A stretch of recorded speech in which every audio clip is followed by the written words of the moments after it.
All right, welcome back to Fine and Truth Podcast here on Unscripted Truth TV. Logan here with Austin for episode 71.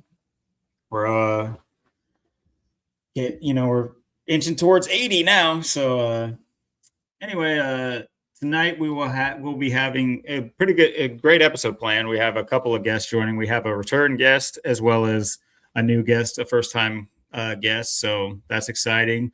All of a sudden, the surge in people wanting to join the show is definitely exciting to be to have it happening finally.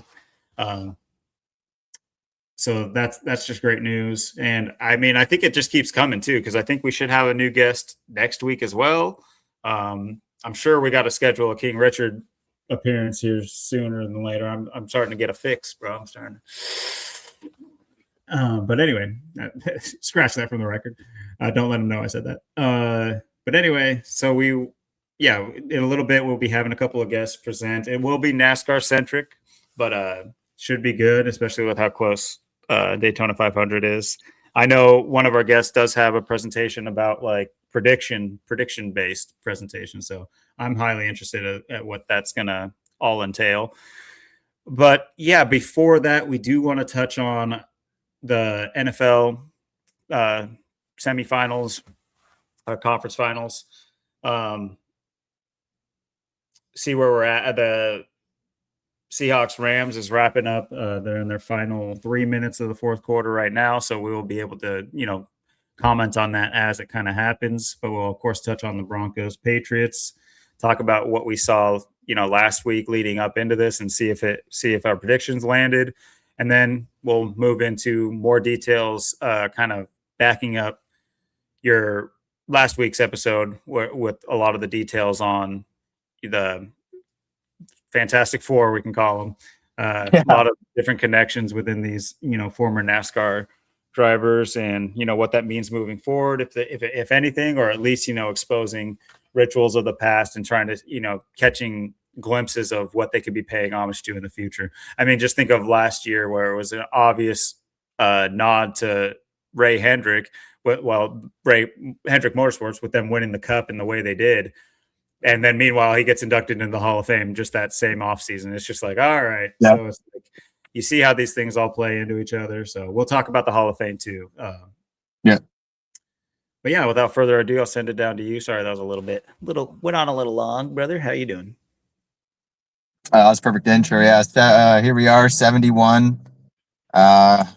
Yeah, very interesting episode. Yeah, it is great to have all these people pouring in. I know that one George guy, he wants to come on here too. I know he's from King Richard's channel. He wants to get on here soon. I know Sebastian wanted to come on last week too. So I know he was asking about tonight too. So probably, try for like George and Sebastian.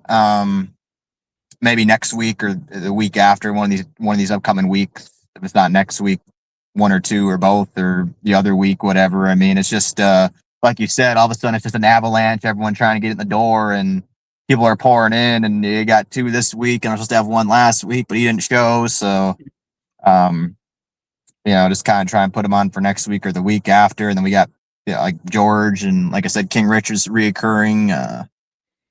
Illegal Smiles, now he's a reoccurring. We got Anthony too. He's cool. I've pounded pavement with him up in Seattle. I haven't seen him in a while or talked to him in a while, but yeah, it's cool. He reached out and he wanted to come on too. So yeah, it's great to have all these just everyone, like I said, all these newbies showing their way in. It's just very explosive right now. It's big. It's just hard to keep up with, and just time slots, people trying to get in, and when you get in, if you can get in and stuff. But yeah, it's very exciting. And yeah, we got this should be a great episode tonight. It's our first time with having 4 people on at once. That should be interesting to see how that goes as well. And yeah, the tie-ins from last week we were talking about a lot of things I brought up. Same thing tonight. No gematria with that really. Just again, just way too many undeniable overlaps that go with the NASCAR series and into the Busch series. I know I didn't talk a lot about the Busch series last week, so this is kind of just going back and taking a look at that, and then some of it's leading up, combining with the Cup series that we talked about last week, and it's the same people being involved, and just an undeniable script as to why these things went the way they did and how they did, and just undeniable information. Again, not even needing gematria. This is just very see through and very just amazing when you have the basic details of it without even really having to really dig in. And then of course the games going on, the Broncos game, and then we got the Seahawks going right now too. So yeah, we got a real barn burner tonight.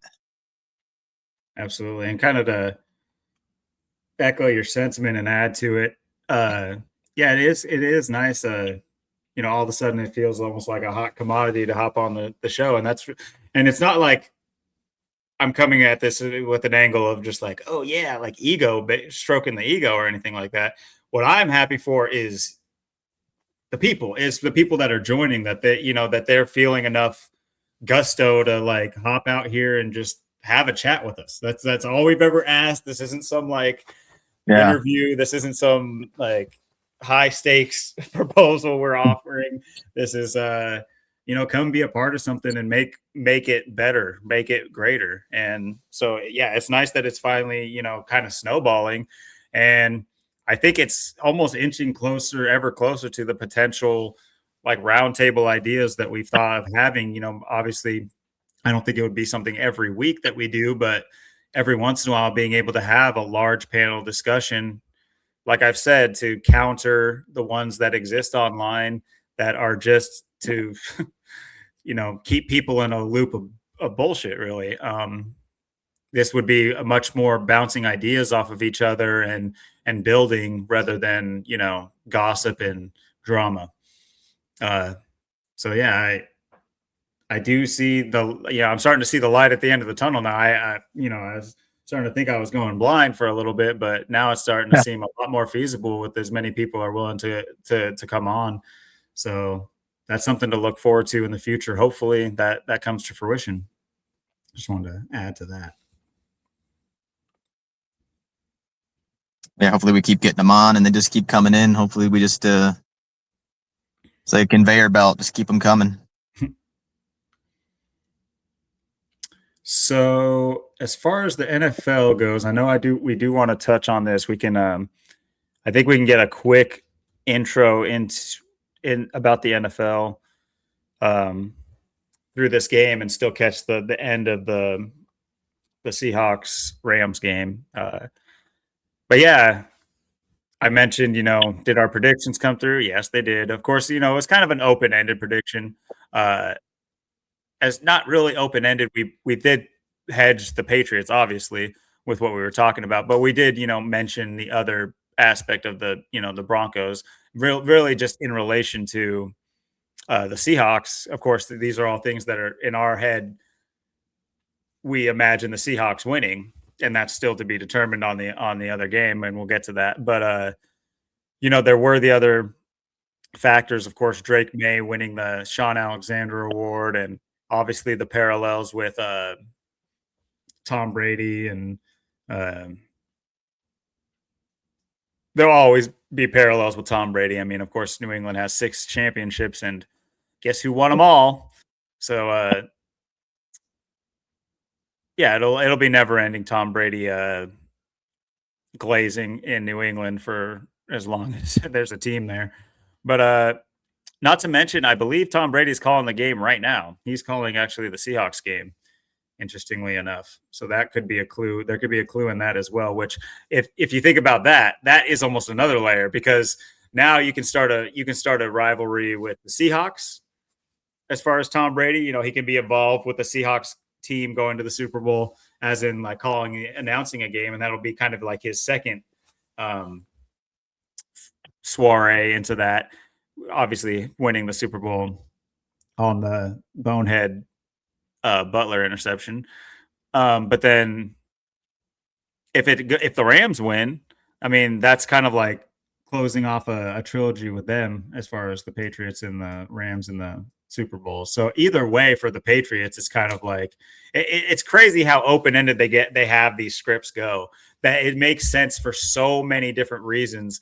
And of course, you'll have people on at bars right now saying it's because of the effort on the field. It's because of, this guy's pregame ritual. It's because this guy's been really doing reps with the offensive coordinator. That's what people think are winning these fucking football games. It's crazy, but here we are, and we got to sound like the crazy ones. And in a way, the world is so crazy that I can understand in a perfect world, theirs would make more sense. It makes more sense to think about people's physical capabilities and things of that nature, but that's not what these leagues are about. And there's proof on, like, I showed my kiddo a highlight because he wanted to see it because he didn't know who Jackson Smith and the Jigba was, and I was being a dork and making like a song about him. But it showed his, like, because it had a highlight clip of, like, he's like, I can't remember what it said. He's like breaking out of the matrix. It's like a crazy catch, and it was like a one-hand catch. And I showed it to him, and they're grip gloves. He's wearing grip gloves, if not straight up magnetic gloves. He's at least wearing those like band high school grip gloves for sure, 100%. His fingers did not even buckle. They didn't even buckle. They just like caught the ball like this, just boop, right there, one-handed catch. And the announcers are just going nuts. And I'm just like, they just played it over and over, and they zoom in on it and just show how like cheaty it is. It's just like, ugh. Anyway, back to this game. Sorry. What did you have to say about this game? What are you seeing? What do you think after this game?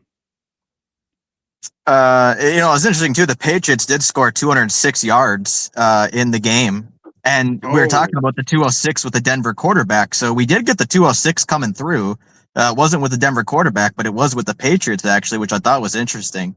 Yeah, and the big play of this game that when I was trying to follow it, when I was out and about today and stuff, the big thing I saw too, I mean, that obviously, they went down early, scored the 7. That was it for the game, scoring the 7. But there was that they had a chance there to score 10 and get a field goal on that 4th and 1. I mean, if they would have got it on the 4th down, they could have, continued on, maybe got a second touchdown, or, maybe got a touchdown on that play, or they could at least just kick the field goal and got 10 points out of it. Instead, they went for it and didn't get it.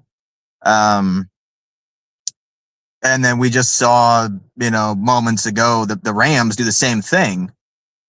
Having a shot just at least get a field goal, and then they go for it, they don't get it. So you do have some overlap with these games. I noticed that.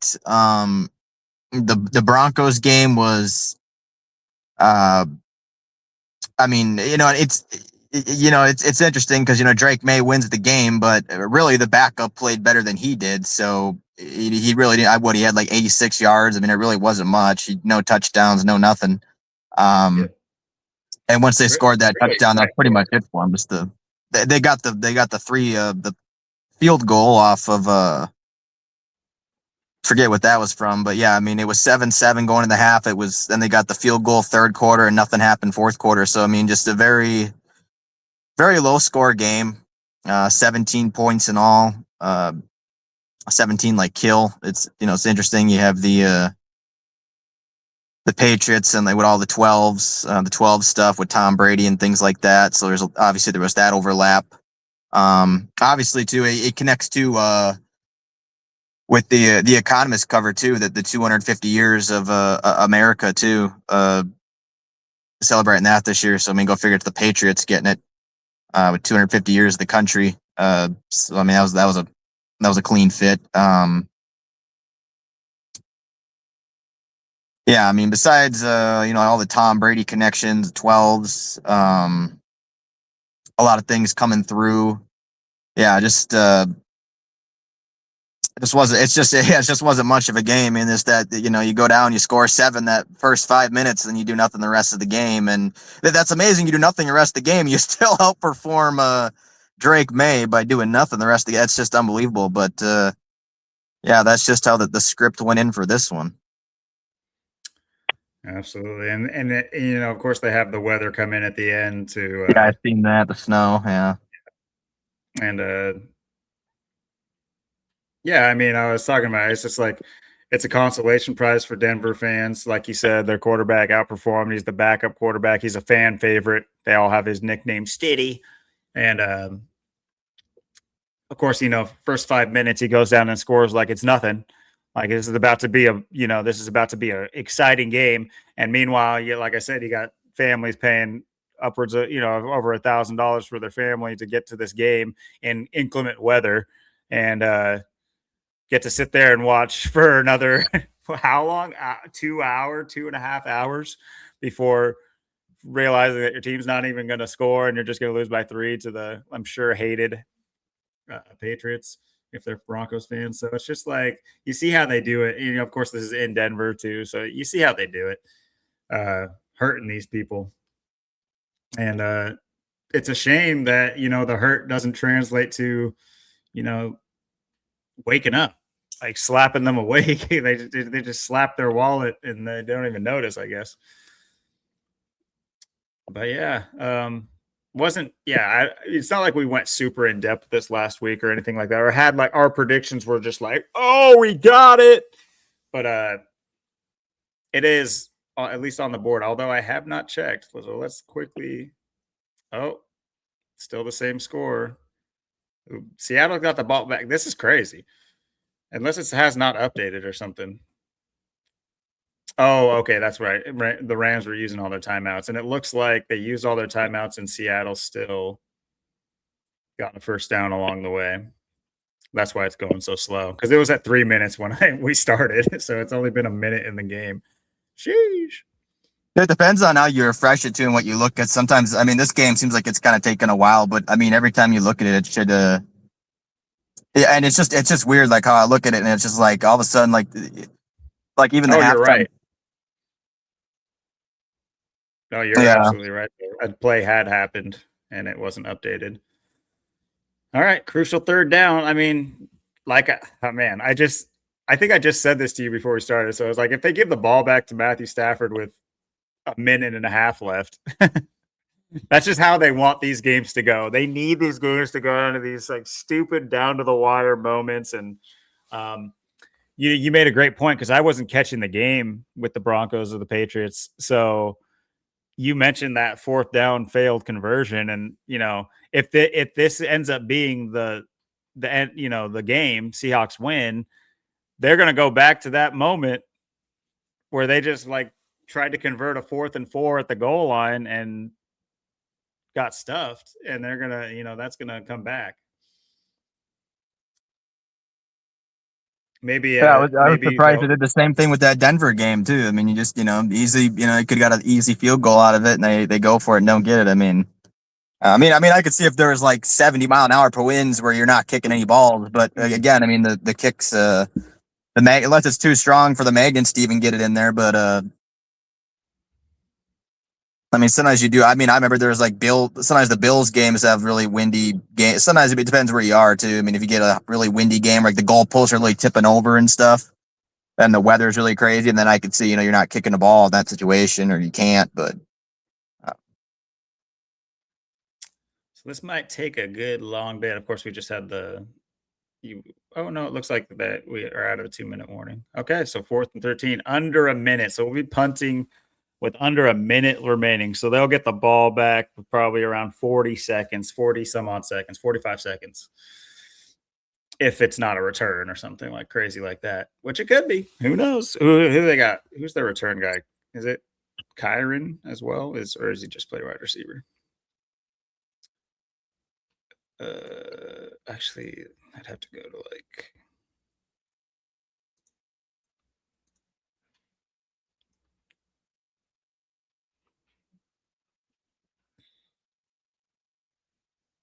I'd probably I had to probably look at their special teams, because usually it's a wide receiver or a cornerback or something that also is the return man. Yeah. Let's quickly, I can just Google it.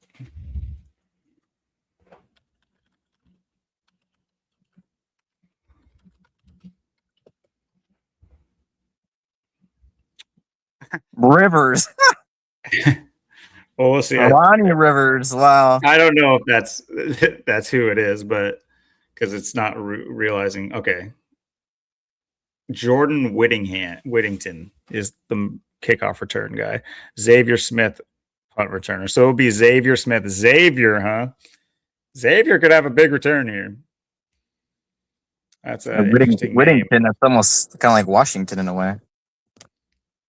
8 seconds left. Oh man, what happened? Why'd they get the ball back with only 8 seconds left? That was like a 30-second punt. Did they try to do something fancy? What is going on here? It could be this. Like honestly, this has been a struggle all day with this. Like, I know. I seen the same thing too. I was trying to figure it out too as I was watching. I'm like, wait, when did the other team not get the ball? Did they like skip possessions or something and just give it away? I'm like, it's been doing that the entire time I've been having it up. So I apologize for that. If I'm sure that there's a better like play-by-play game thing. It's just I'm used to this one being decent, and it just hasn't been the last few games I've tried to do this on. It's super slow and doesn't update. Yeah, I seen this. I was doing the same thing because I was trying to follow the game too, and I'd watch it, and then something would happen, and then I'd look, and then it would be like right back to their team. I'm like, wait, what did I miss? Did I miss? Did they just give it up? Did they just hand them the ball? What happened? Did they not get a possession?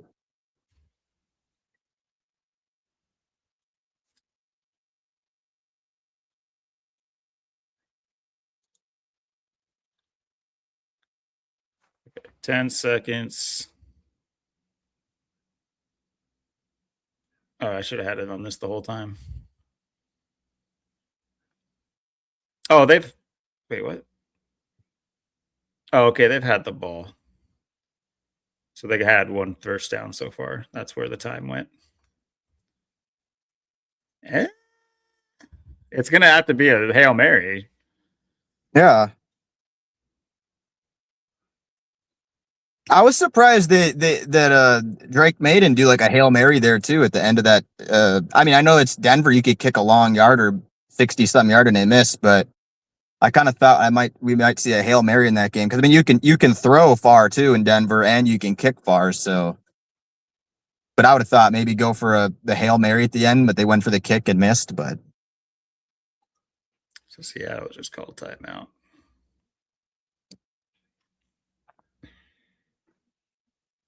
Probably just to get the right people in for a Hail Mary. That's all they'll say. Yeah. All right. Well, I mean, crazier things have happened, but this one looking like it is in the books pretty much. It also is kind of like, I know they went even against the Rams this year, but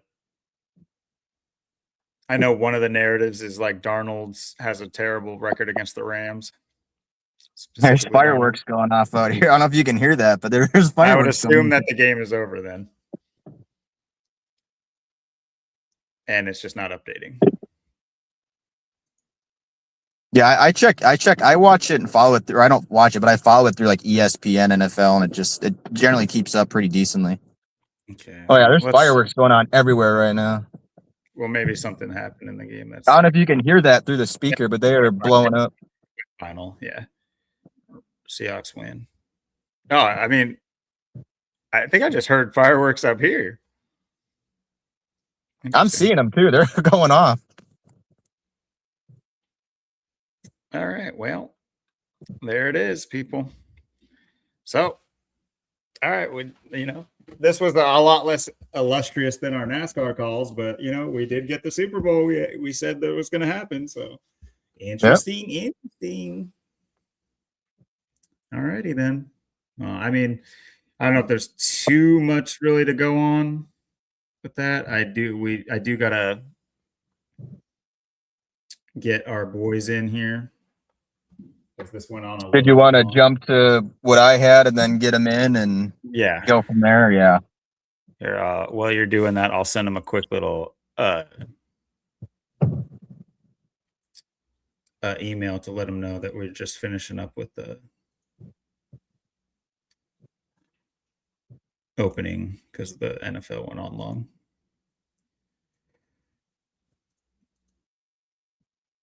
I don't want them falling asleep. Yeah, Seattle 19 postseason. They're 19-19 in the postseason now. And they're 19-19. And at home, they're 14-4. So like 144, like Jesuit order. And then Seattle, of course, 82. The Super Bowl's on 8-2, 2-8. So the 19s, COVID-19 came for Seattle. The 19s playing into it. Absolutely. Also, there was I saw Zach's thing about the Rams could get their 666th win. Yep. But And the they're Eagles also did there's that last year. The Eagles got their 666 to go to the Super Bowl. Yeah. I saw that they were on 665, but Zach also pointed out that if they lose, they'll go to their 641st loss, and that's the Seattle just won 41-6, 6-41. Like there's no way that's a coincidence with that big of a number. There's no way. Yeah, That great was point. Yeah. definitely choreographed. No, Zach had the great point. So I just watched that video earlier. He nailed it. Let me just. If you want to start, I can start bringing up stuff in just a second. I'm just emailing Anthony to let him know. I'm telling him 15 minutes or so. All right. Yeah. Just playing off of last week. Obviously, last week we've been continuing on with this very very extremely interesting Chad Little investigation that's just been basically just showing us everything you need to know about NASCAR, basically through Chad Little. Extremely important details, and his connection with, of course, Dale Earnhardt being the April 29th guy, those being the only two April 29th guys.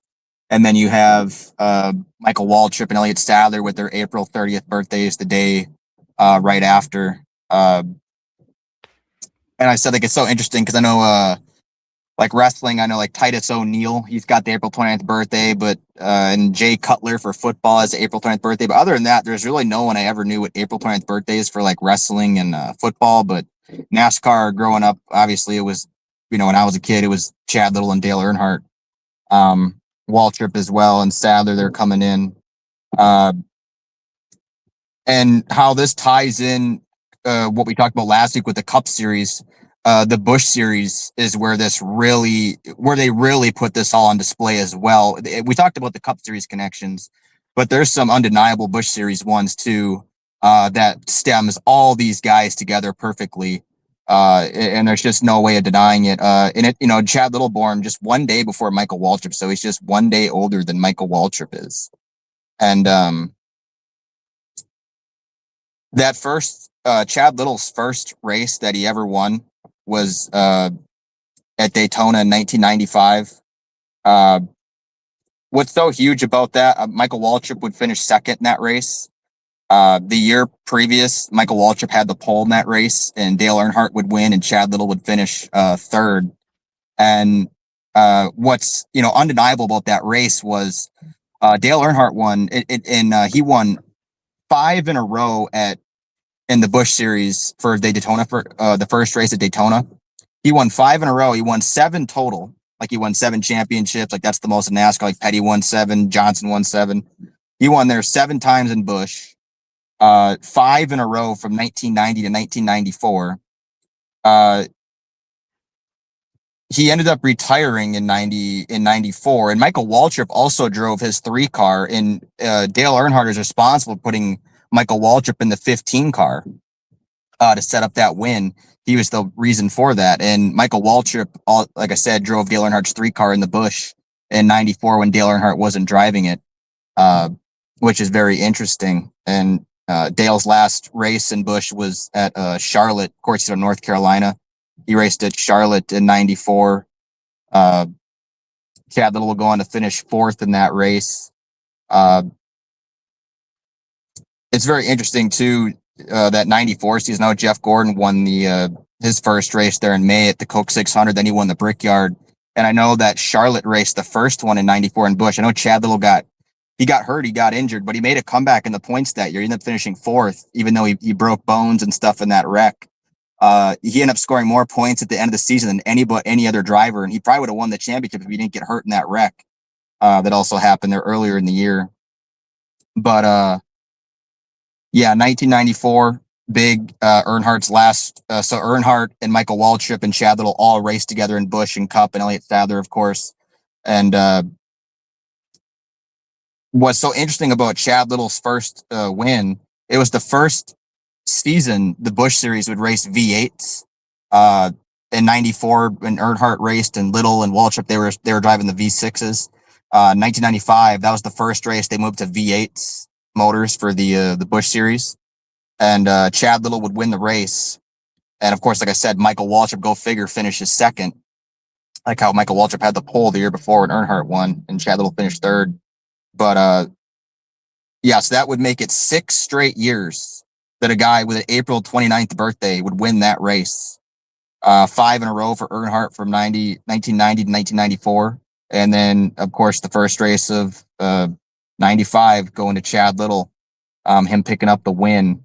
Go figure, would go to him, and Michael Waltrip being second. And what's so big is it was February 18th, 1995, and exactly 6 years to that day, the guy who finishes second in that race, Michael Waltrip's going to go on to win his first Cup race ever, and that's going to be the same race where Dale Earnhardt's going to die, of course. So just an undeniable connection. Six in a row for April 29th in that race, and exactly 6 years to the day, Waltrip wins, Earnhardt dies.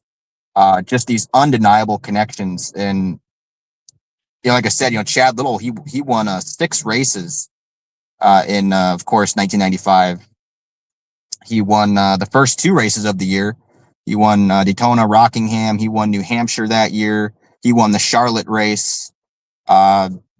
He would go on to win Talladega, and then he'd win South Boston. And what's so interesting too about his last win was actually Elliott Sadler's very first start in that race. And Elliott Sadler would have ended up finishing in the top 5, but he spun on the last lap. And I went back and I looked, and even the announcers said it was really weird looking. Like, how did he end up spinning out? Like, what spun him out? Like, he just lost control. And they even said it looked really weird. And go figure, that was Chad Little's last victory. And he won 2 back-to-back races. He had the 2 first races of the year that he won. And then he won, I think it was Talladega and then South Boston back-to-back. So he had, multiple back-to-back wins that season as well.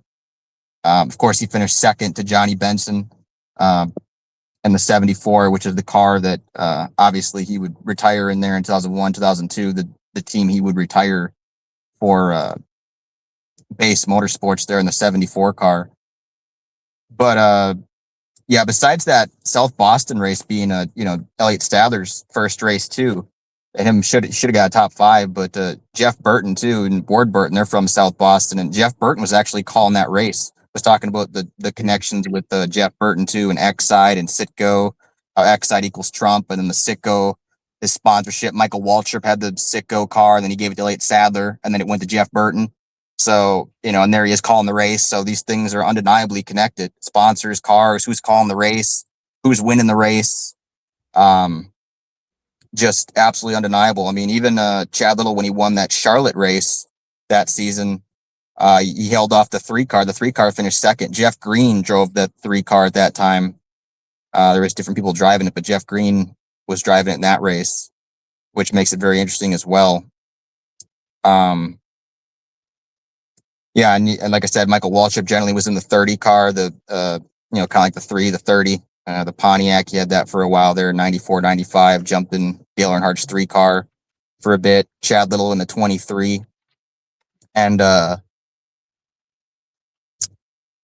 like I said, those connections, that 74, Johnny Benson winning the 95 championship to the 74, and that would be the car, Chad Little's going to retire in, that 74 car.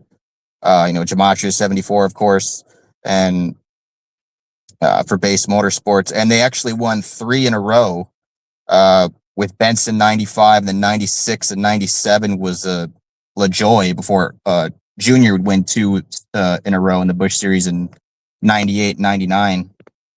So that was big for Randy LaJoy to step in and have that car as well with Benson. They got their time in it, and Randy LaJoy, he's a big part of the sport too. He had to deal with the seat designs for the car. He had a lot to do with that, the design of the seats and the comfort for the driver, stuff like that. So he was a big part of all of this as well. It's also interesting too. Chad Little's last race, that one race he had in 2002 in the 74 car, that was Tony Raines' first start as well. Thought that was interesting how he kind of came in when Chad was leaving too in that race at Dover. Yeah, what's also undeniable too. Chad Little, and it was 161 days from Chad Little's first win, February 18th, 1995, to his last win, July 29th, 1995, at South Boston. How many days did you say? 161. And it was exactly 23 weeks, which of course, he won it all and drove in the 23 car that season. And what's interesting too, him winning the 6 races, of course. And then it was, like the internet came out in August of 95, him being from Washington. So it's kind of somewhat of almost kind of a tie-in with that too. And like Bill Gates and stuff, and how he just got in, the internet's coming out in a month. And then, he just wins, and then he never wins before. He never wins again. It was just in that 161 day span, that 23 week span.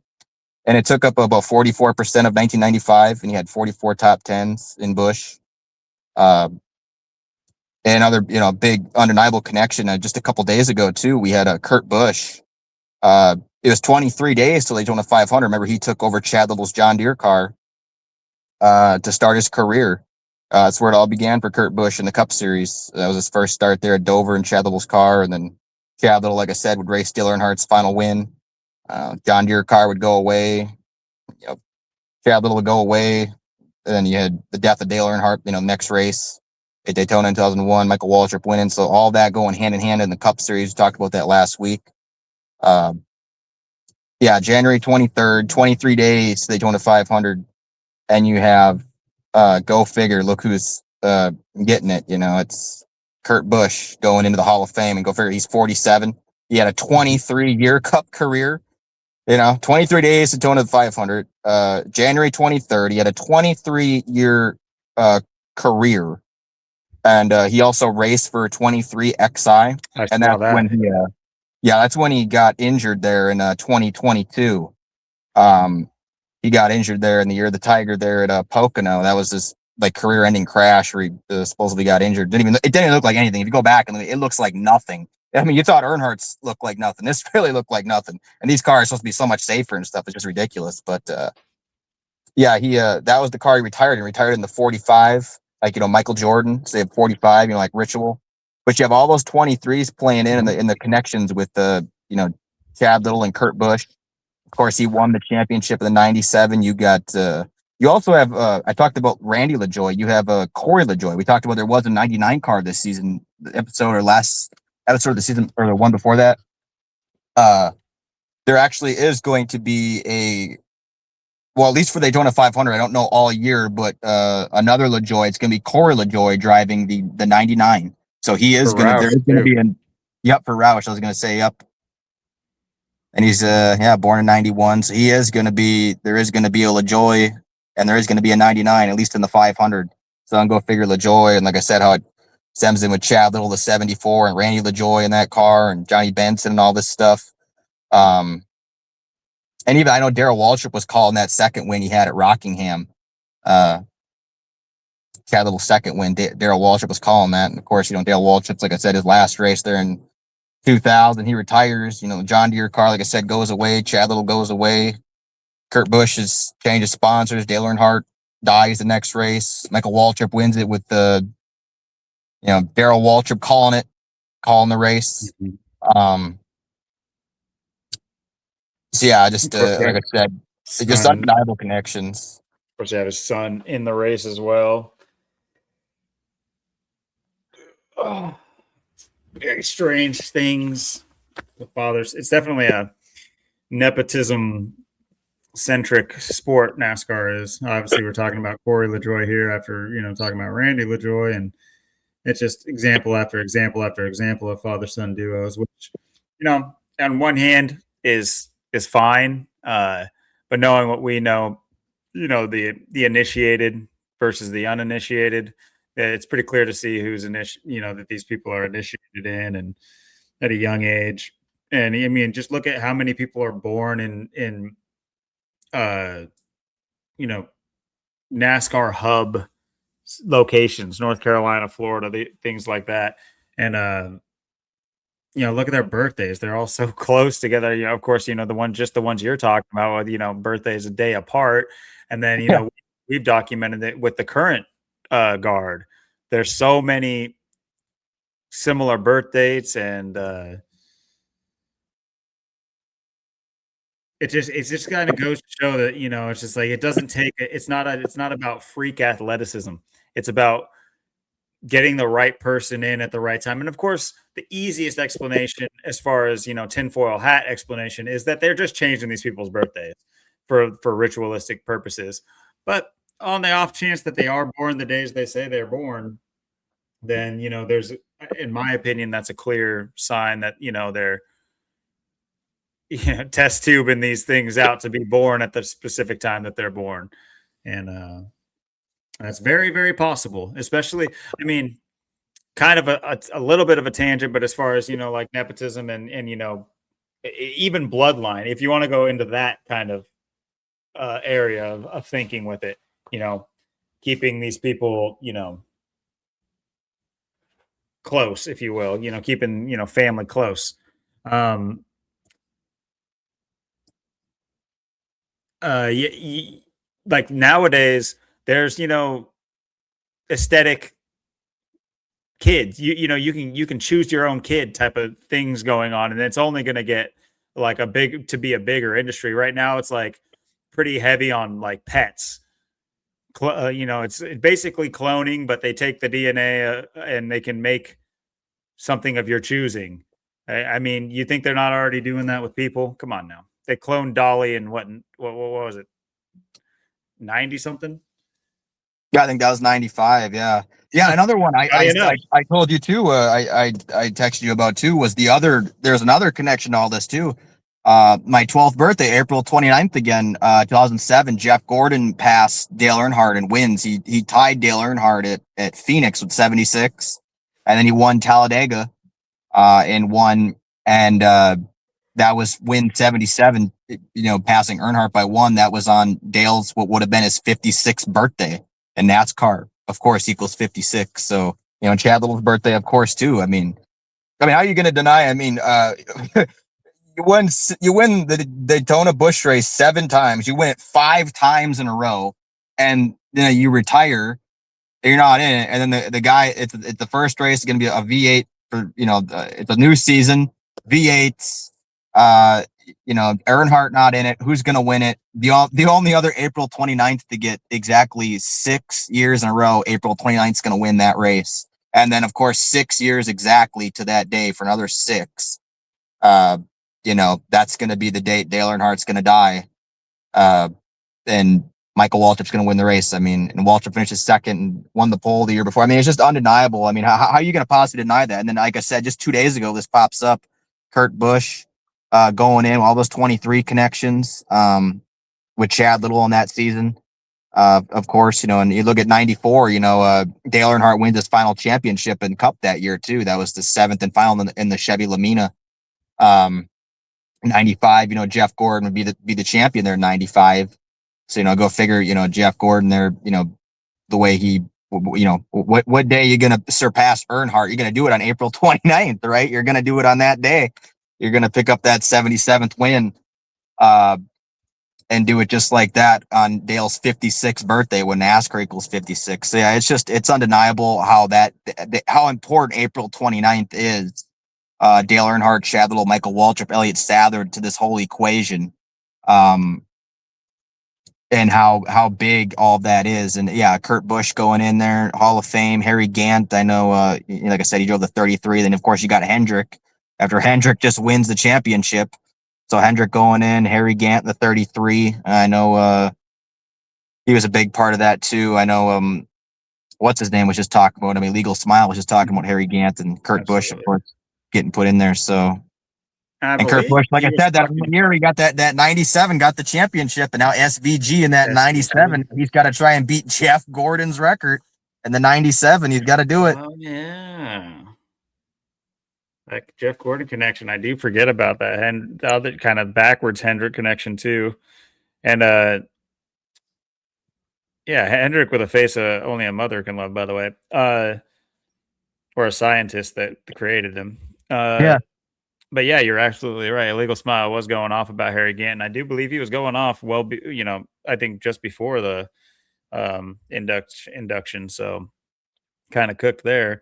And then just one more quick mention, which by the way, Kurt Busch's main sponsor was Monster with all those sixes you were Yeah. mentioning. But one quick, let's add a little bit of brevity to real quick, just because I came across this. Now there's names. Of course, you have the Hall of Fame inductees. You got a Bush, you got a Harry, Bush going into the inducted.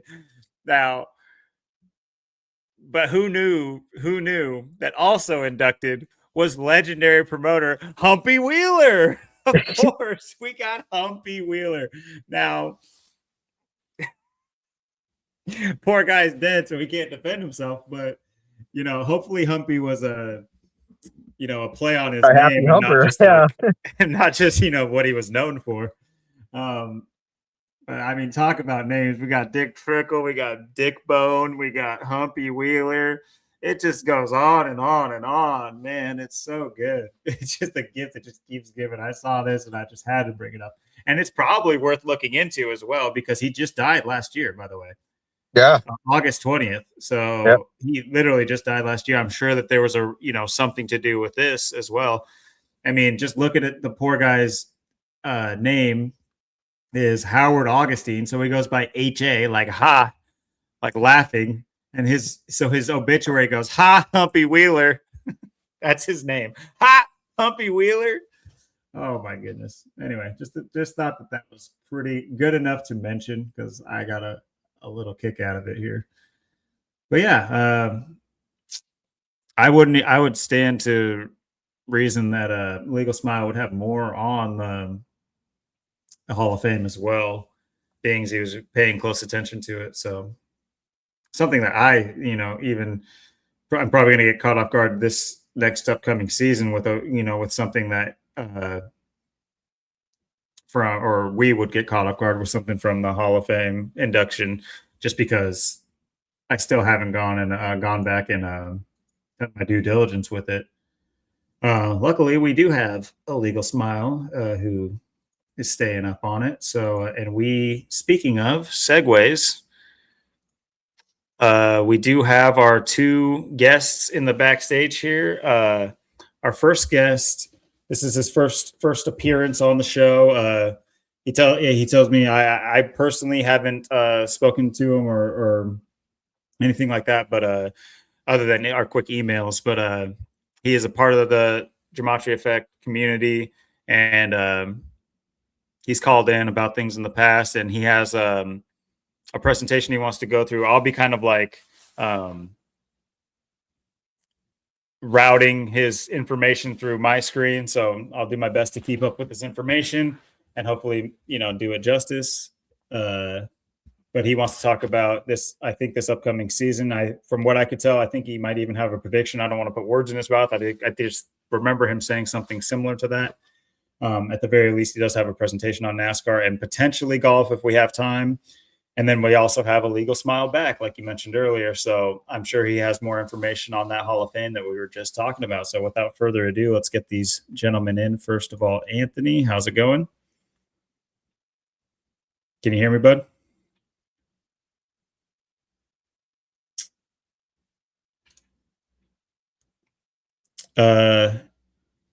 Just in case, you might have it on auto mute. A lot of times it does this with StreamYard. There should be a little microphone next to your little picture. If you can try to click that and unmute yourself, that's kind of how you do that. Hopefully you're able to hear us as well. Well, that's getting sorted out. Yeah, maybe he stepped away for a moment or something. It could be. It could. Yeah. I mean, he's only been in the backstage for a little bit, but that could very well be. But yeah, well, in the meantime, then let's hear it for a Legal Smile. How's it going, buddy? Hey, what's up, guys? Great to have you on again. Hey, thanks for having me. So I wanted to hear that guy's decodes. Dang it.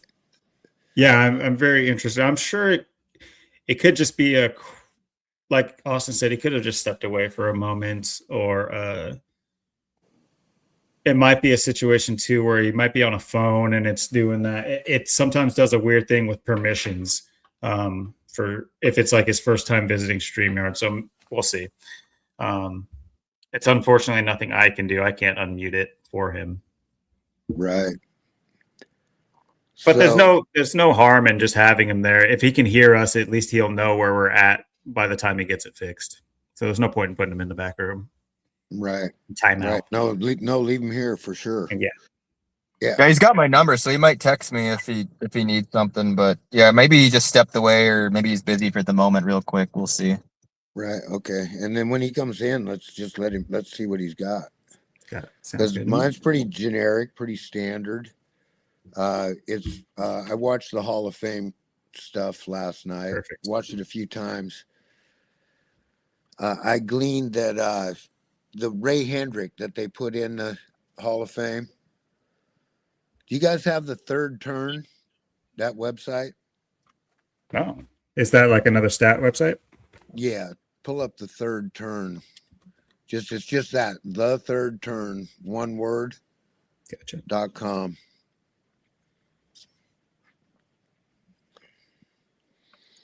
Perfect. You don't Anthony have just texted me, said he's trying unmute. Okay. So up in He the might little just have to search, try. up in the Yep. little search, type in Curtis Turner, Curtis. Okay, let's look at him. And what we get? Okay. No, go back up to that search. Refresh your page.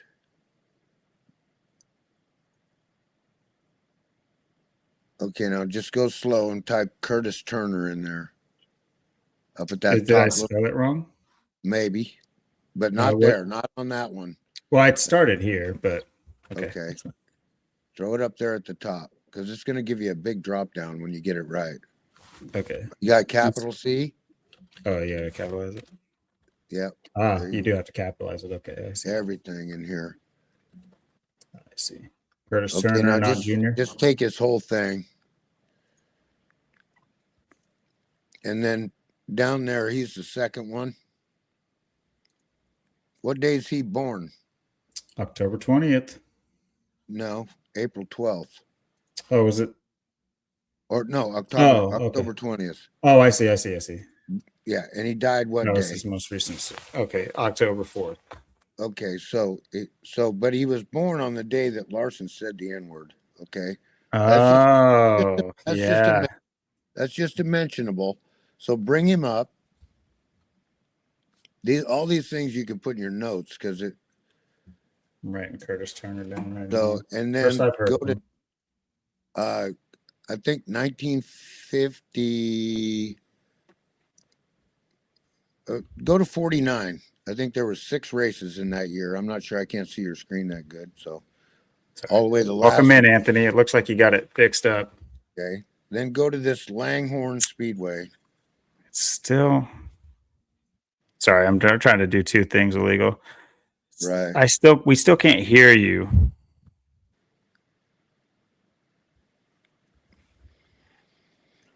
Now go all the way to the bottom of that page. It's not very many races. And in the 4th spot there's that Ray Hendrick. At the bottom of the page. Yeah, you'll have names Gotcha. over on the Yep. on the right. Ray. No, don't go to Ray Hendrick. No, I didn't. I just am showing it. Okay, go to that race. Go hit that October 12th 49. Okay. Now this is the race that they were so mentionable on the Hall of Fame. And of course it was on October 12th. And they said that Ray Hendrick won over 700 races. So this is tying into that 112 you got going too. So that's that's what I mean. Everybody should be up to speed on that. Yeah, of course. I'm just if people aren't familiar with your right. work. Okay, yeah. Okay, sorry. So, because we could talk about this now. Now we can look at where was I with that? Oh, that was one of the big mentionables in Harry Gant's. In the Ray Hendrick deal, because he's just a lineup. Now, if you just want to go to the date calculator, I can show you some things. Okay. And we could just go straight up on this. So if you type in that 410 date, 412, the Yeah. day that Larson said the N word. And that was 4/12/2020, but we really don't need to worry about that. I get it. I got you. Okay. So then Matt Kenseth's birthday is on 3/10.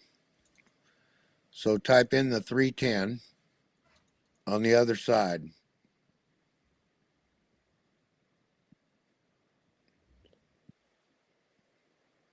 And you get what? 332 days, 33 days.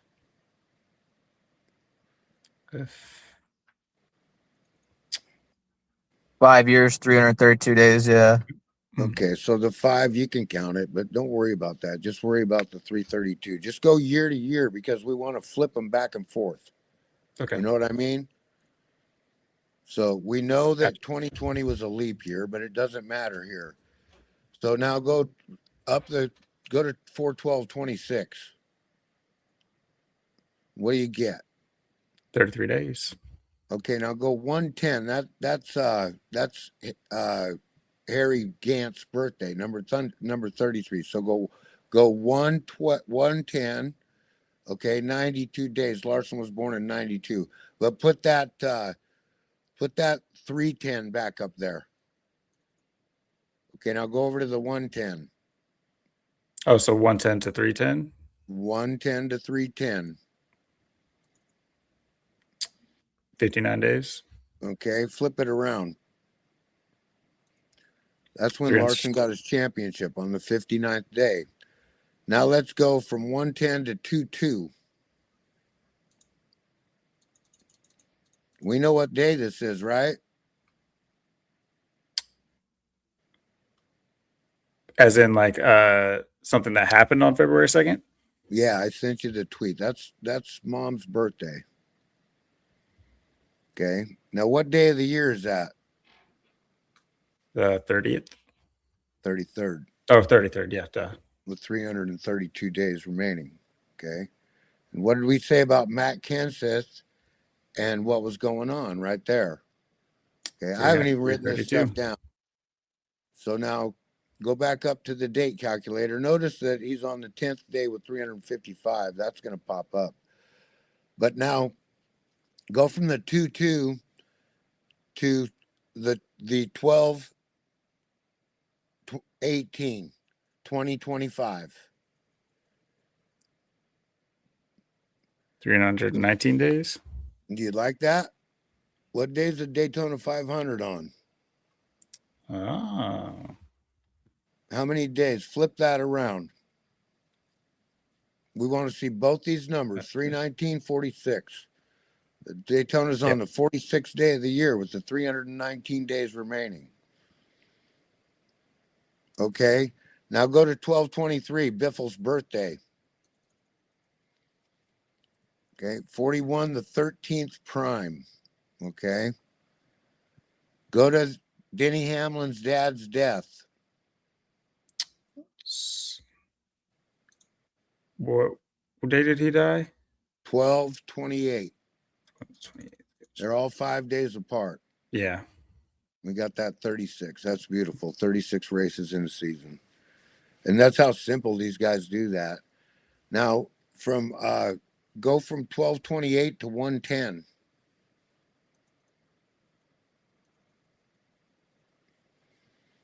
$13 days later. Larson's on his 13th Daytona 500. Okay, Ooh. now go from 2/2 to 2/15.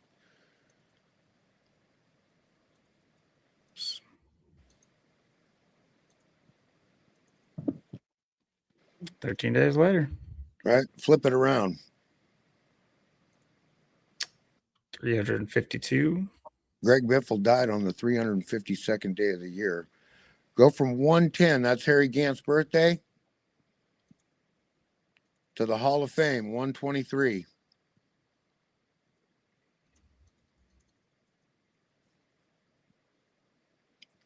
What do we got? 352. Yeah. Okay. 352 and 13. Okay. They've been doing this for a long time. So let's go to that 228. The first day that Larson was ever in Phoenix at PIR. Okay, that's Mario Andretti's birthday. Okay. What do we see? Do we see the 36 days? Yep. To the Hall of Fame. Okay. Go to her birthday, 2-2.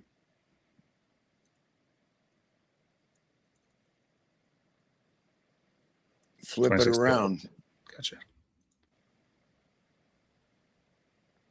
Nope. Mm.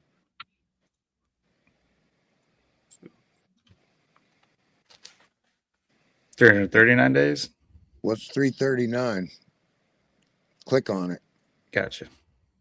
Sure, it's okay. We don't have. Okay, so Oh. I'm a little off. Go back. Now, what we want to do now is go from 228 to the 517. That's no. Excuse me. Go from 228 to 37. That's Larson's first race that he ran with Hendrick. Okay, get the years together. Just a week later. 7. Okay. Jimmy Johnson. Okay, and that was all about Las Vegas in 7. And Larson getting his 7th all-time win on the 66th day of the year. Okay, we know all about that. Okay, now go from 3-7 to 2-2. 33 days. Okay, now go from, you can flip that, you're going to get 332. Yep. Okay, now go from 517. That's Larson's numbers. No, from over on the, there, 517. That's the day that Kenseth took the car. Okay, get the years together. Flip it around.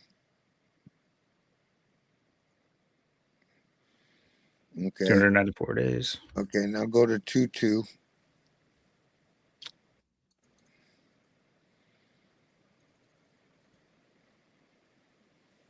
And Go to 110. It's in here. Sorry. From 110 to 22, is that what you're saying? 517 to 110. Oh, to 110. I thought you said 22. I don't know why I heard that. Sorry. 238 days. Okay, now you flip that, you're going to get 127. I'm not really curious about that. Okay. So, and then go to the 1228, 25. Not from the, leave the 517.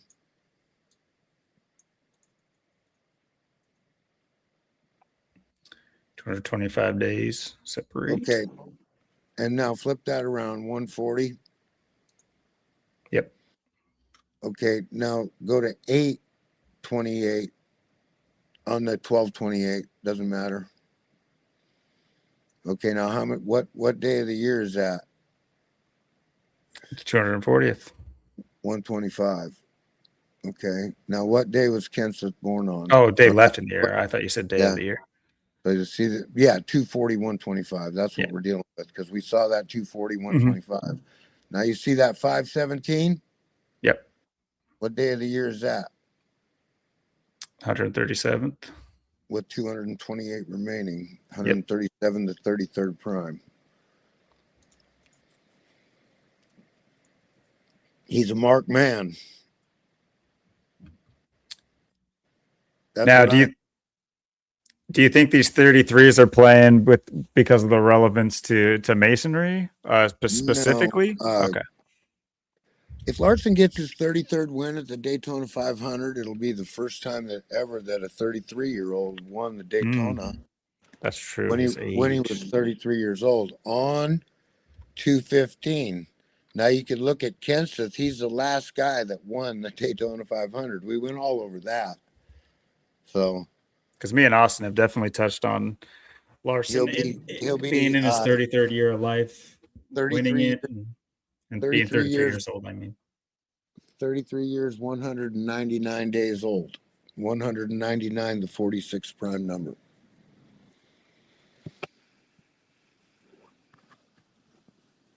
good stuff. So is that a kind of like that's an early call? I would say that's an early call. I'd say you can use that information. I wouldn't say that it's maybe not a call, but because let me say this. Say it. When I ever talk to Zach, he says, you like Larson. And what I know is Zach is right, 100%. So that's my lean. Okay. That's what I know about that in the world of who's going to win. a lean's a good description of it. That's good. Yeah. So, and Zach is real clear. And he says, look, man, you like Larson. And he's 100% correct. I cannot deny that. So, now, as far as that 17, that 517, I think that Buscher, the 17 car, is going to win the Clash. He's born on the 303rd day of the year. You can look into that. When that goes down, I think if that car wins the Clash.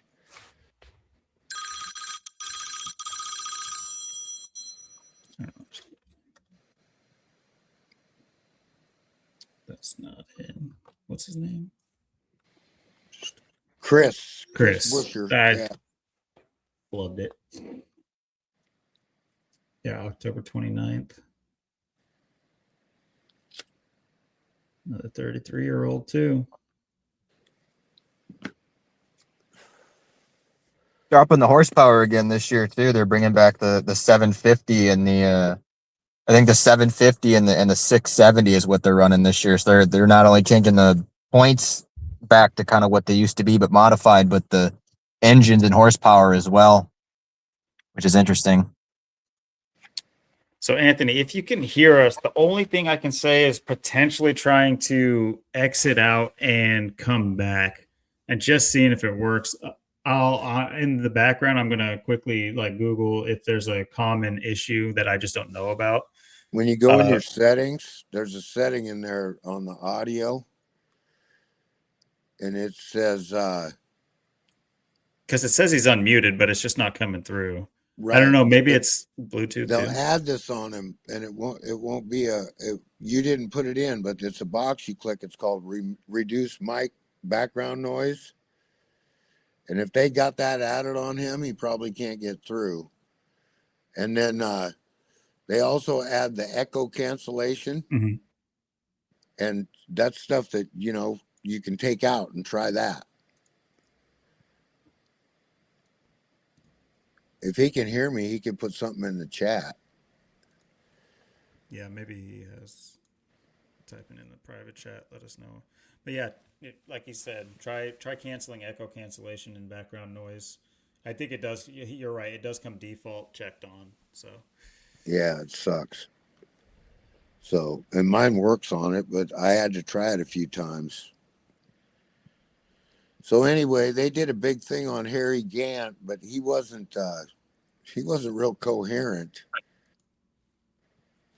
So we could look at Larson's crew chief if you want to bring up the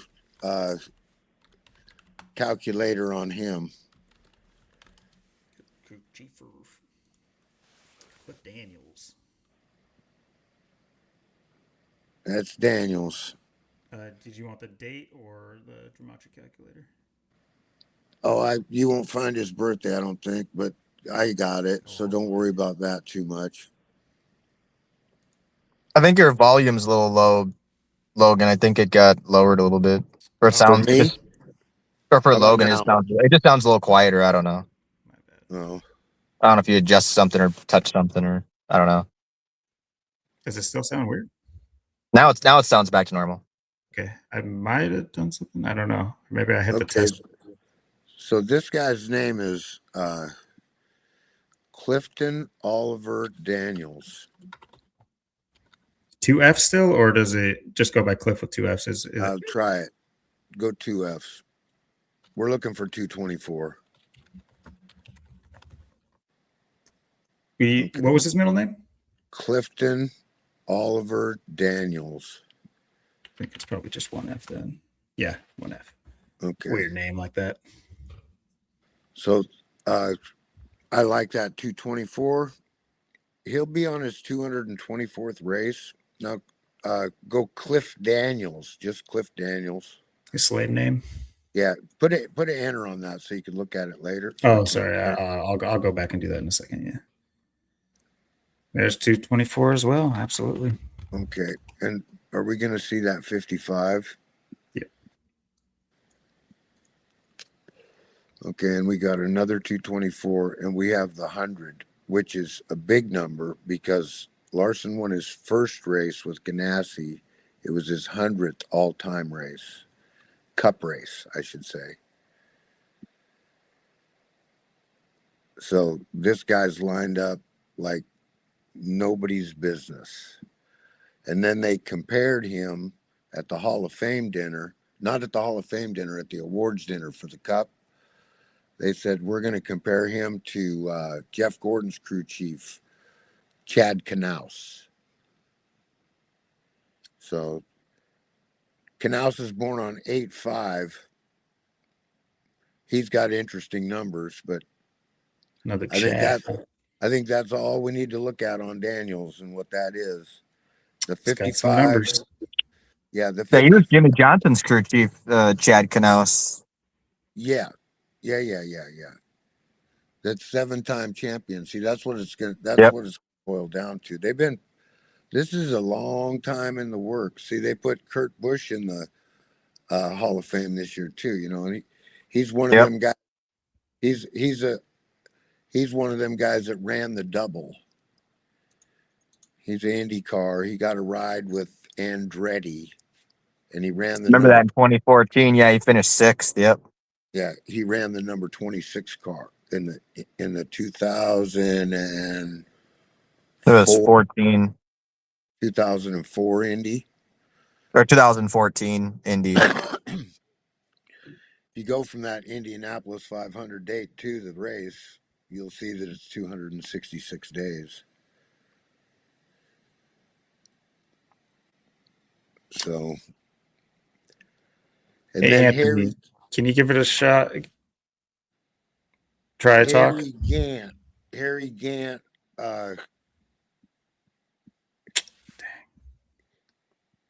Yeah. Of course, Larson's first race was on November 13th, and Harry Gant's last race was on November 13th. And of course, Harry Gant, type him in, he equals 112.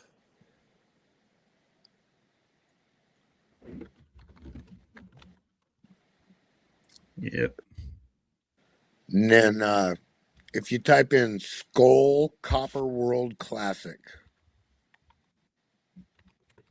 it's SKOAL. Oh, that's right. That's right. Okay.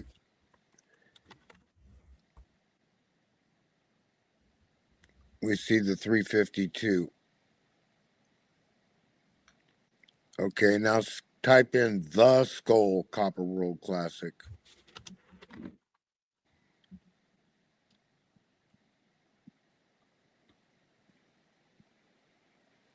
I think we're good there. Let me see.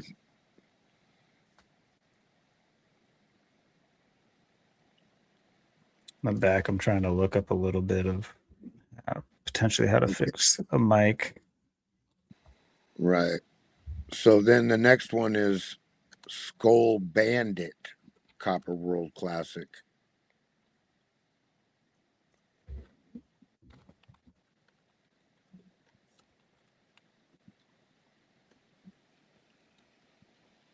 Oh, can't spell it. So there it is, the Daytonas with 319 days left. Now type in the Skoal Bandit Copper World Classic.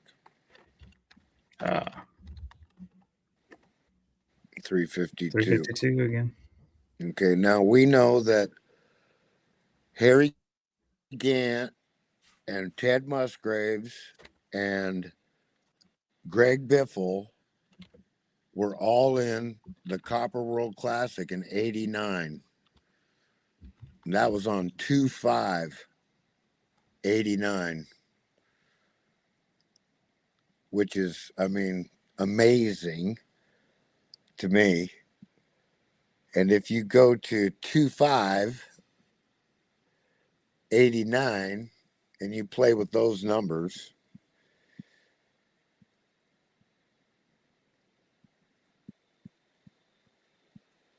you'll find out that Harry Gant's most recent recorded race was on 320.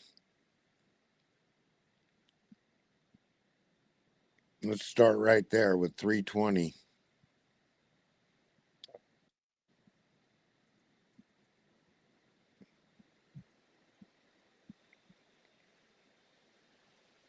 Seventy ninth day of the year. Yeah. So go back up to 320. Gotcha. And put in the 22.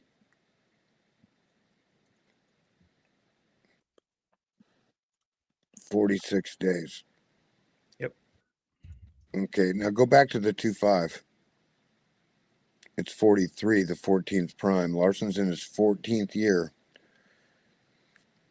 Now, of course, we know that 2/2 number. That 2 number is going to play, baby. I know it is. 13 days, 13 stars, 13 stripes. That's going to play. Biffle was born on the 352nd day, 13 days left in the year. Okay, or died with 13 days left in the year. If you go to that John Edwards, you don't need to go to him. He died on 4/10.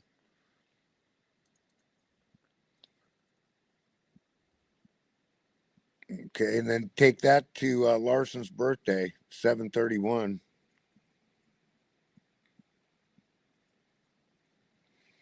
Oh, you're kidding me. 12. You're Boom. shitting me. That's impossible. It's not a coincidence. 16 weeks on the I was nose. noticing the 16 weeks too. Yeah. What day was he born? Was he born on that 4/29 day? Look him up. I think he was born on 4/29.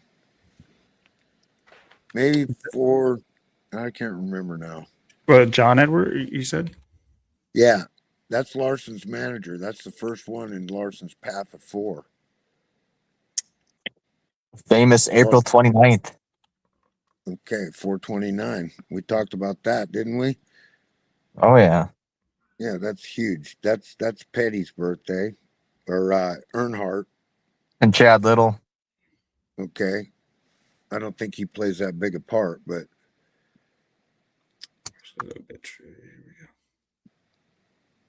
that's him. He was born April 19th, so close.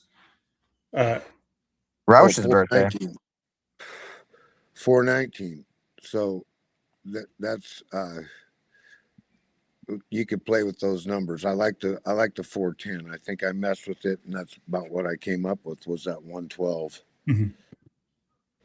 Definitely, yeah. His So death day. if you see Yeah, that, we covered this John Edwards thing. This was like a big tell for us as far as him winning it all, and then we kind of got wrapped up in our own little thing.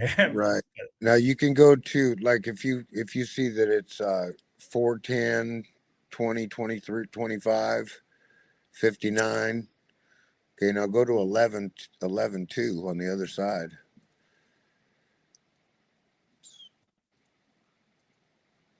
Too close. 206 days.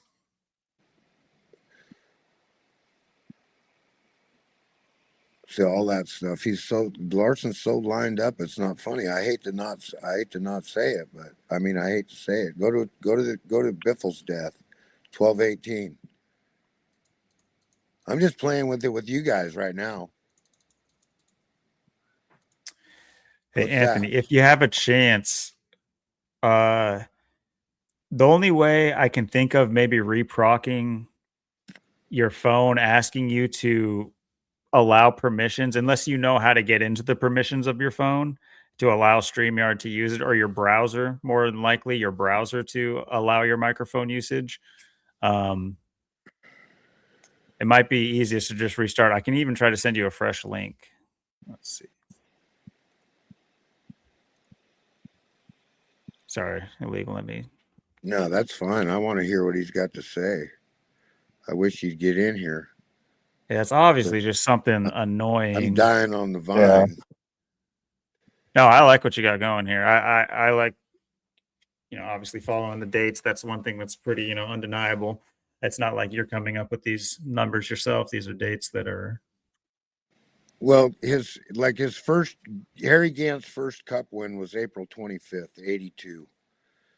And from his birthday to his first win is 105 days and 260 remaining. And we know that Johnson's born on the 260th day with 105 remaining. We know that the first winner of this Daytona was, oh shit, what's his name? He had 105 wins. David Pearson. Pearson, okay. Now Pearson, he was either born or died on 12/22. That's Larson's kid Owen's birthday. Now, if you put 12/22 in the calculator, put it over here on the 410 side. Okay. And then we'll play with the other side. 2025 is good. Good place to be. Okay, now go to, we got 4 days. Okay, we know that number. And then go to 12/23 and 12/28. Just roll through that. Okay, I don't see a whole lot there. You said 2020. Sorry. 12/28. That's Hamlin's dad. Gotcha. Okay. 6 is a perfect number to me. Larson's first car was number 6. So then go to 123. Hall of Fame. Yep. Okay. Flip that. Okay. Now that Byron's born on the, I think, 333rd day with 32 remaining, or Elliott, one of those two. No, guys. I believe it's Byron. Byron has the weird. We caught Byron on a crazy sync on one of these races. I mean, he had the 111 into 222 into 333. It was pretty wild. Yeah. It's definitely Byron. Mm-hmm. Okay. Yeah, he's dangerous. Yeah, going for 3 in a row. Oh, I hate that. And he's Larson's teammate too. Go figure. Yeah. At the very least, they could sync it up, through a script. They can make it happen together. Easy enough being teammates.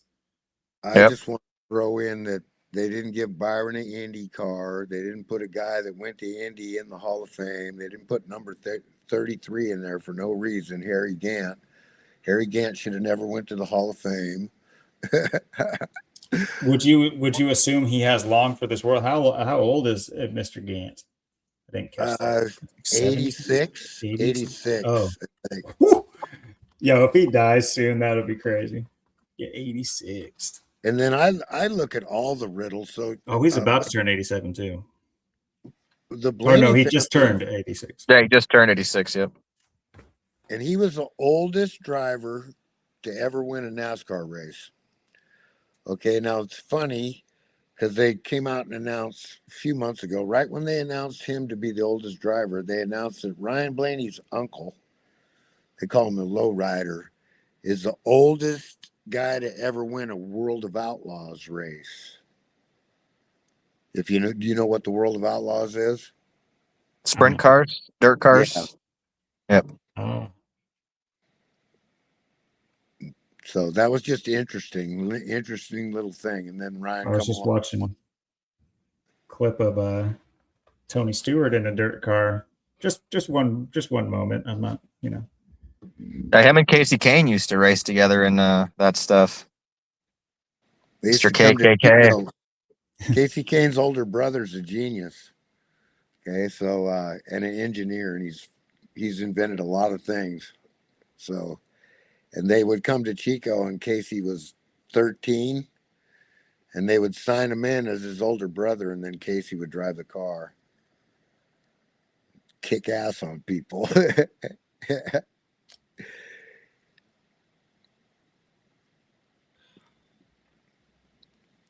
Man, it's saying that there's nothing really I can do personally, and the only thing it's really recommending is that they enable their microphone. That's like the number one troubleshooting thing.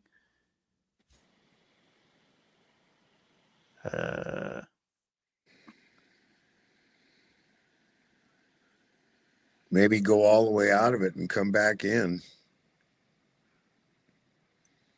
Kick him out. Like send him a new link, and I did send him should have been what we just tried. I did send him a new link. If you can't hear, try to click the new link that I sent you. If you didn't already. Mm-hmm.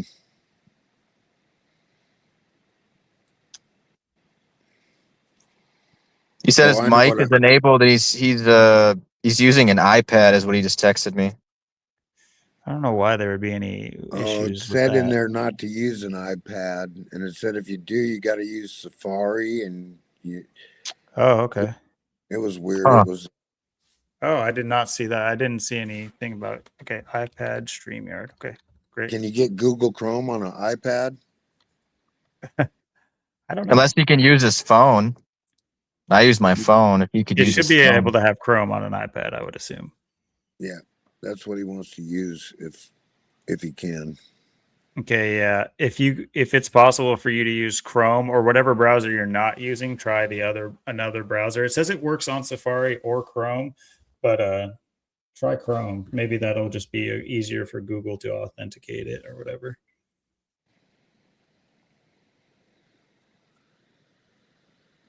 Frustrating, man. I'm sorry. At least we're kind of getting somewhere with something. We're starting to figure things out. Hopefully it works.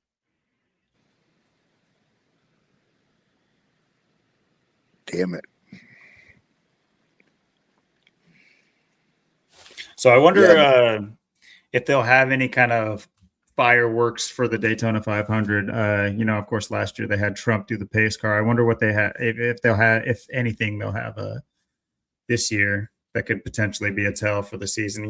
Me and Austin talk a lot about Van Gisbergen and all that. And of course you have Zilich moving up from Xfinity, and now you have SVG changing numbers, which to 97, which is no arbitrary number in our research. But right. Especially with the former drivers who drive 97. And of course, me and Austin have gone nauseum about that, which is great stuff. So who were they? Car is quite famous. Who were they? Kurt Busch, Chad Little. Oh, sorry. Yeah, me and Austin have talked about them. Yeah, in the last couple episodes. Right. Yeah, the 97's no slouch.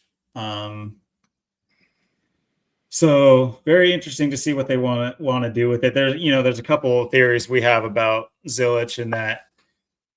I mean, okay, how does this sound to you about our narrative when it comes to SVG? We see him, and we talked about it going either way, that SVG is either kind of a character that's there to boost someone. Let's take Larson for that matter, because Larson was quite close on some of the road courses against SVG. Now imagine Larson wins, and by the way, I think he took second on a road course. I might be wrong, but yeah, I think he did actually. But imagine he wins against SVG, because they're making SVG out to be, a savant on the road courses. They call him a robot. They say he's unbeatable on road courses, and obviously he proved that pretty well last season. But they could use SVG as a character to when a standard oval driver does overtake him in a race, they can use that as wow, he beat. Like, this guy's legit because he was even able to take SVG, on his course, or vice versa. They could use SVG as, maybe we're underselling SVG here. Maybe he's going to have an epiphany and just start cooking on the ovals. but obviously one sounds more likely than the other. I do see them using SVG as kind of a linchpin to like solidify how great another driver will be by beating him on a road course. Does that make sense? Totally. And the one reason is because they use traction control, okay, full blown. So it's all about how you feel the car, because you can make that fucker, that thing will hang in there. So and he's an expert at that. So I don't think he's gonna have any problem. He needs a little experience on the ovals, but he's gonna be good on ovals too. Okay. So That's some good insight. not this year. They changed the point system, right? Mm-hmm. Yeah. And now if you look back at last year, Larson won 3 races. He didn't win one since April or May. And he just hung in there by getting thirds and fifths and seconds. And I think that's a sign they're saying, hey, look, that's what's going to happen right there. Is the guy, and of course, the guy with the most points. It's not win to get in anymore. Yep. So, and then they'll do some round where Vegas gets to let you bet on it every round because they want money.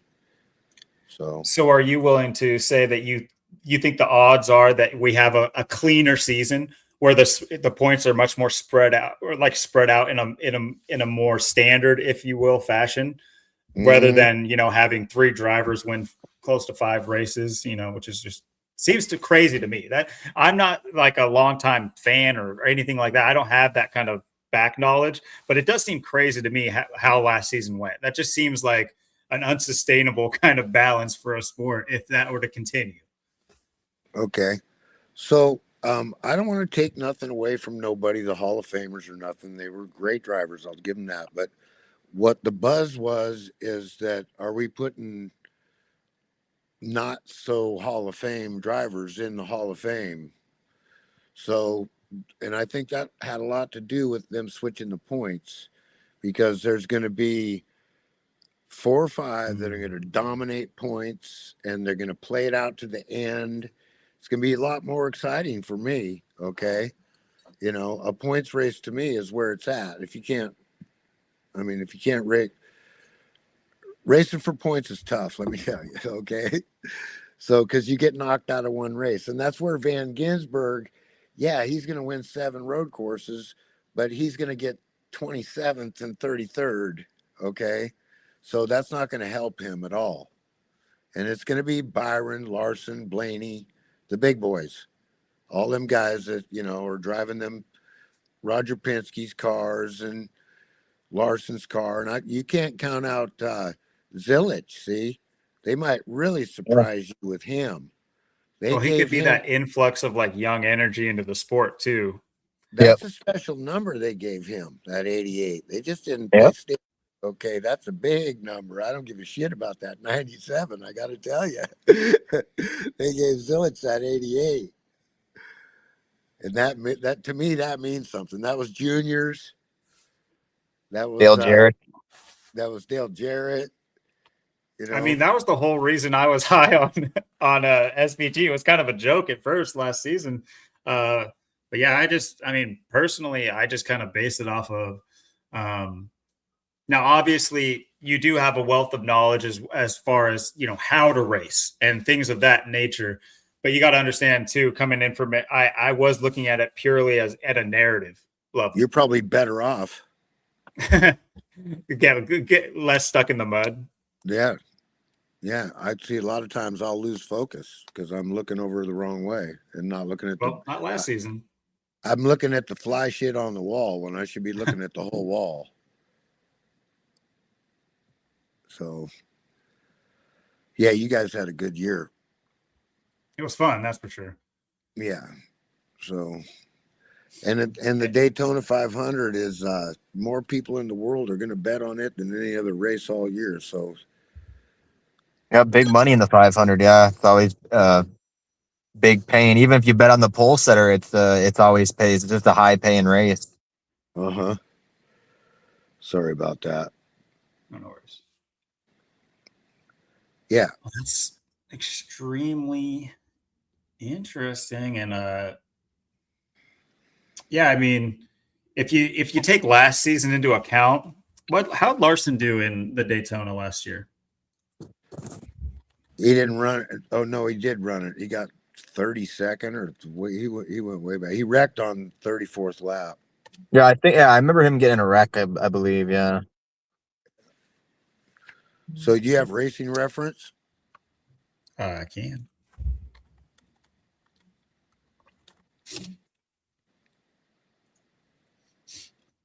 I had been using driver statistics or something like that, but yeah, I use that a little bit, but not that much. So search Larson. No, just type it in. Right, yeah, I'm going to.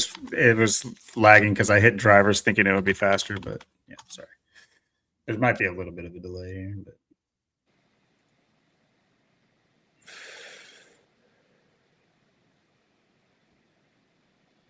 it's loading.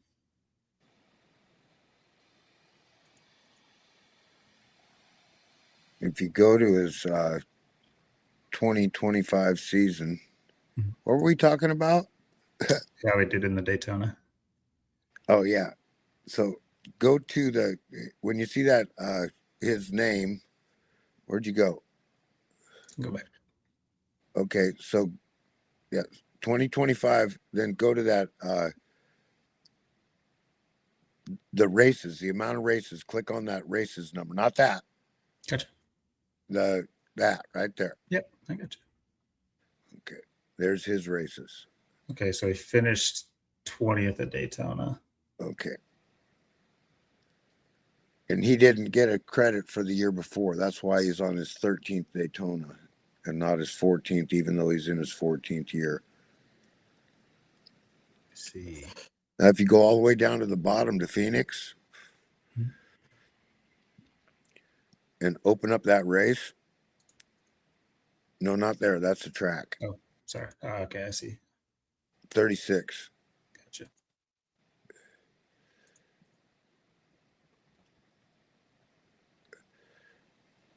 And how many laps did that race go? 312.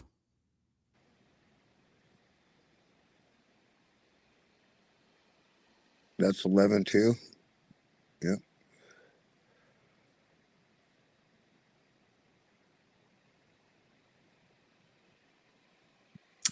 I don't even want to look at this, man. Just reminded me. So what was I looking at on that was so interesting?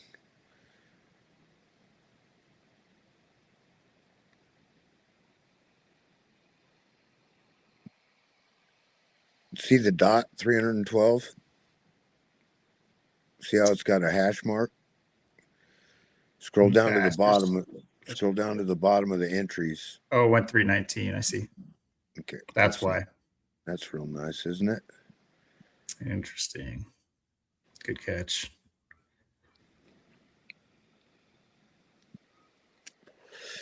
Allmendinger's a huge connection to fucking Larson. The dinger? The dinger. What's his connection with Larson? Just California racing. Gotcha. Oh, okay. Everybody knows everybody. You know what I mean? Allmendinger had that 84 car too when he started there in what are they going to 2007. bring? What is Trackhouse bringing? Red Bull? Red Bull's on board with Trackhouse. Yep. That is interesting.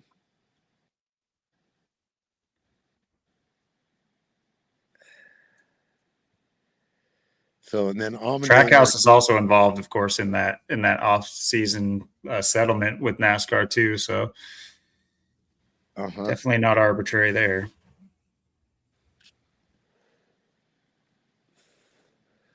So I recommend you watch the Hall of Fame stuff. They did like a 5-minute they do like a 5-minute highlight. Harry Gant, he did this, he did that. And they just spit stuff out, you know. That's where I got that Langhorne Speedway. And that, trust me, that's a huge connection, man. That Langhorne, you can go into that. Everything in that's going to point at the numbers that point right at Larson. Langhorne. And then, of course, they say he won 700. That Ray Hendrick, he won 700, over 700. Jimmy Johnson's 701st race is the Daytona 500 coming up. He's going to race in San Diego too. You know that. They're going to race at that Air Force base. Is that like an invitational, or is it part of the series? It's a road course, a points race. Oh, and interesting. 20 miles from Jimmy Johnson's house. Oh, he's got home field advantage or home track advantage. I think the Clash is next week. The expedition race. It's next week. 2-1. Yep, 2-1. So I'll give a pick for that, Busher. Yeah, but that's. I mean, I'm just throwing shit on the wall with that. See if it sticks. Yeah, I'll definitely have to touch on this next week. I think we touched on this last year too. This race. I can't remember if we. I think we might have brought it up, but can't remember if we did. Well, the year 2022 when Logano won his championship, he won the Clash. But that was. I think he finished second. I think he finished second last year, didn't he? He was leading a lot of it, I thought, and then he finished second, I thought. Yeah. Yeah, you got to watch out for him too, man. That fucker. Something special about him. I don't know what it is, but it's the name.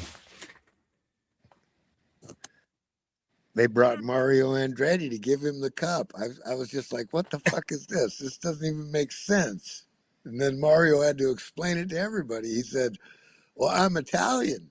That's why. I was literally just going to say, because he's Italian. That's crazy. I'm like, what the fuck? What, yeah, I guess I get it. But Logano.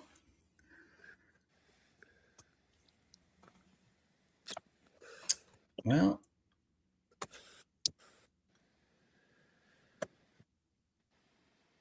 So, yeah, we'll definitely have to look into this. Hopefully they have some sort of like lead up, something for us to look at. That, right. So these expedition races are always interesting. No points, doesn't count for nothing, no wins, but just a free for all little race. Always something interesting to look at.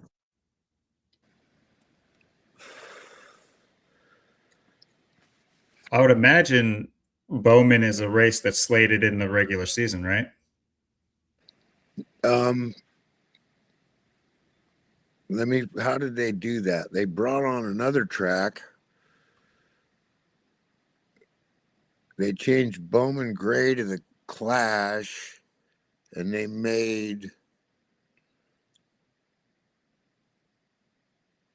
another North Wilkesboro, right? Go back right there. North Wilkesboro, that's a points race. So that's where the Clash was. And now that's a points race. I believe that's a 201 track. Or that's where the All-Star race was, I think. Now where they having the All-Star race.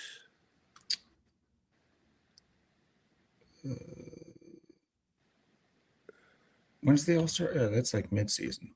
That's like May, yeah. Before Labor Day. May 17th. It's at Dover, I think it says. Yep, Dover. Yeah, Dover. The Monster Mile. Interesting. Matt Kent's birthday. Oh, nice. I'm sure there'll be a tribute there. 100 laps. Quick one. Or Kansas drove the 17. His birthday's March 10th. Yeah, he sure did. They always call this pit crew too, this team, the Killer Bees too. 17 kill the Killer Bees.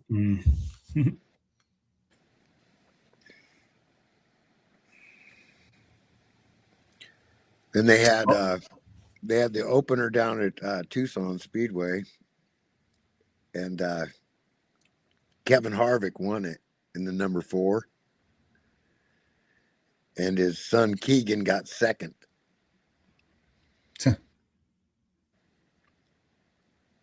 Now we got Bush racing with his son, or yeah. I believe Kyle Busch, as his son, races as well. I think Kyle Busch said that he's going to race until his son's in the Cup.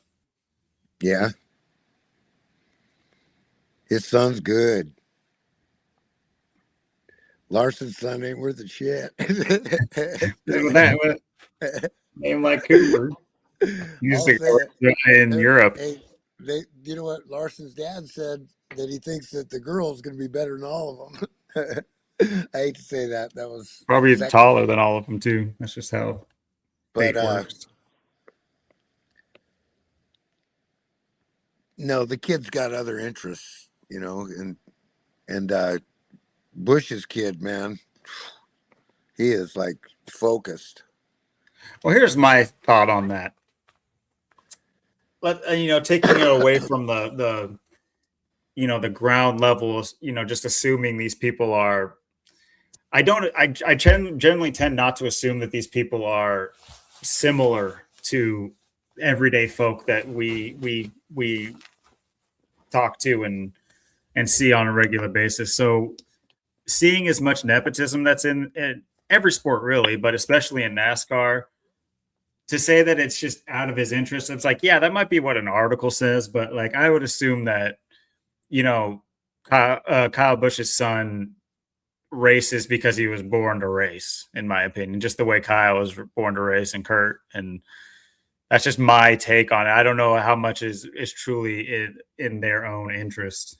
Granted, they become good, and it probably is in their interest because they're basically propelled into a thing, just like your great grandfather owns a company and you end up getting a management job without having to work your way up. Yeah, I understand that, but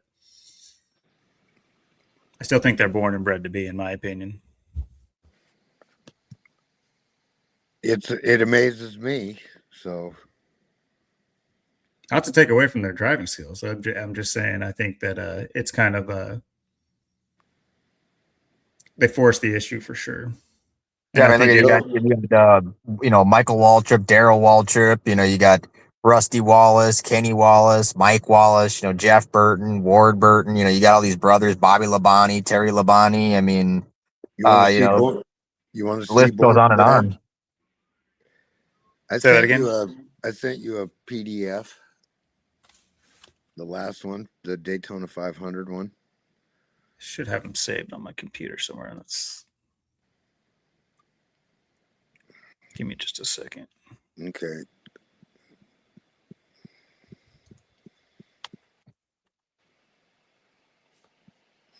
Oh, not that one. You gotta love when Edge just tries to get out there.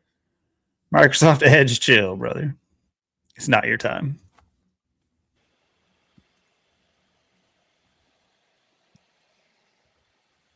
Okay, I'll have to click all of them because they're all just, I didn't label them correctly.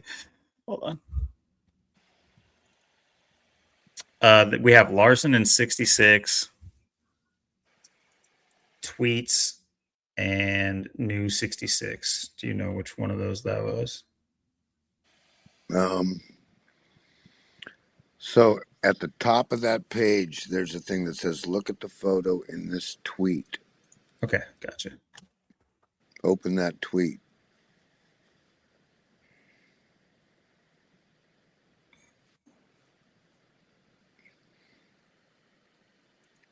Well, yeah, that's not the one. I'm just looking for where it says, look at the photo in this tweet. No, that's not the right PDF. Oh, I have all three that you sent me. The last one is titled Daytona 500 2026. Daytona 2026. Okay, let me go into our inbox real quick. Let me see.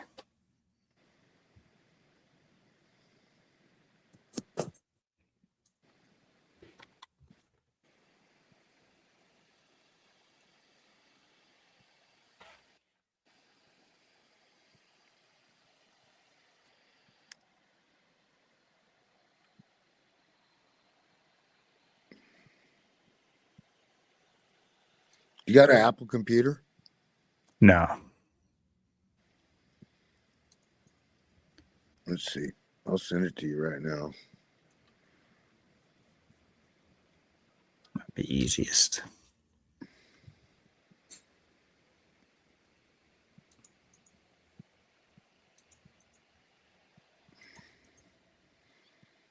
Let's see.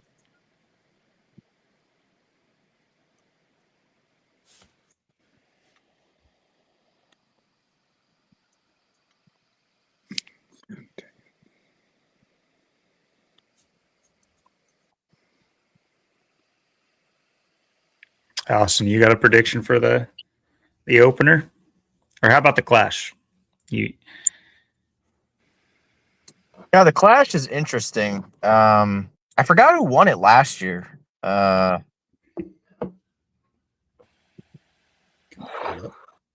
It's really a race that, anyone can really win. I think Logano led the most laps too and finished second. I forgot who won it, but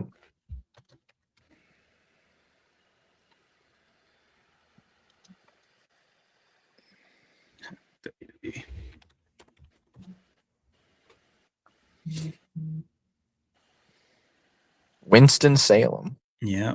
So that Winston. a lot. Can't just say who the hell won right off the bat. It's on February 2nd? This was last year. Yeah. No. Dear That was Elliott. Or Elliott. Yeah, he pulled, won the most laps, and won. Huh. Interesting. That's something we never, I don't think, ever talked about. It's got the chase format now. Look out. Briscoe and Elliott. Yeah, it should be interesting to see what, with the horsepower package too, with them going back up to 750. They haven't ran that in a long time. They lowered the horsepower for quite a bit of time now, so raising it back up to what it used to be and stuff. I think it's going to be it's going to be 670 they said at bigger tracks and like 750 on the smaller stuff. So it should be interesting to see how that changes, maybe the racing and stuff. Maybe that might factor into the SVG and the road courses and stuff too, and how the season unfolds. Uh-huh. So here's that photo you were trying to share. Okay, so what does it say that they're doing here? Scanning photos for racing routes at Kyle Larson Racing. Okay, now click on the photo, open it up, and give you a good photo. What do you see in there? You see anything special? See number 1 down there at the bottom, or right in the center of the page, number 1. Then all the 10, 12. Got that 112 right there. Booyah, booyah, booyah, booyah, booyah, booyah. Let me zoom in so everyone can see, because that's rough. Can I zoom in? They've been playing this game on us since he was shitting his pants. See if I can zoom a little bit. That's much better, I'm assuming. It's still not great. Well, is there any other numbers on that thing anywhere? I've searched it. That's the only number on the whole damn thing. I mean, other than the serial codes, which probably don't matter. No. Okay, big strong boy. Oh, he's been racing since he was just in his skibbies, in his pull-ups. Should be Larson, little Larson. I sent you guys so much stuff that's so valuable. There's one in there that shows him in the delivery room, or right after he was born, and it said he arrived in 14 minutes. I got to the hospital and he was born 14 minutes later. I've been looking for this for a while. This is his 14th season.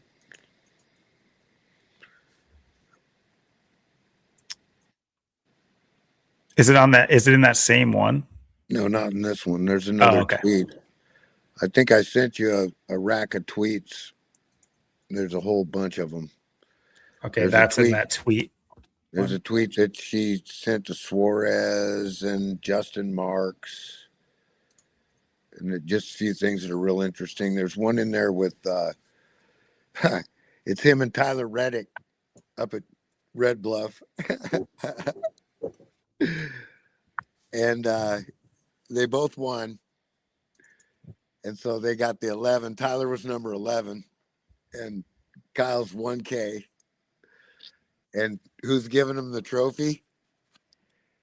Jason Aldean. You know who that guy is? I think he's a 201 boy.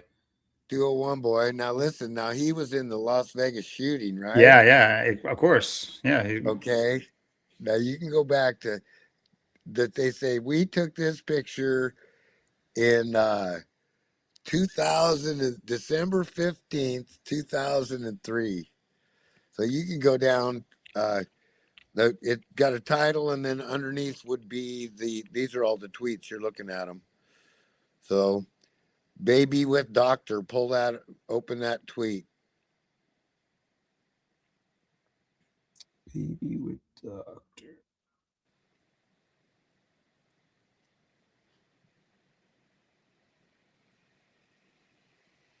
There's the Jason Aldean one. Yeah. It must be at the top, my bad. There we go. No, it's below it. Oh, I see. This is interesting. Got me. Read that. Oh, wash it. Hold on, I'll get it. As long as you got it open. Did I exit out of it? Yeah, Who knows what it did. Okay, we'll look at that one real quick then. Okay, I got that. Okay, so look, it says a poster found Mark Martin. Did you ever know Mark Martin to drive the number 6? Where's that 617? Because it's interesting and you can look at it. And what the interesting part of these is the day and date and time they posted it, all the way. Where does it say they? Okay, October 24th. Okay, that's the day Ricky Hendrick died. Oh, that was a plane crash, right? Yep, 232. What's that 232? Is that 127 that I said we need to look at that 127 earlier in the stream? 127 days. No, 232 is what? 133. Never mind. But 133, I don't know about. Let's take a look at this. Curious about this baby. The baby with the boob with the baby on it. Oh no. No, it exists. It exists. Do you remember how you found it? Is it only on Twitter, or do you think it would be elsewhere? No, it's only on Twitter. Oh, maybe I'll make a faux account at some point so I can, if that's the issue here. How come it won't go? Either it's privated or they delete it, or I don't know. Yeah, that's weird. No, it's not deleted. I can pull it up right now. I'm not sure why.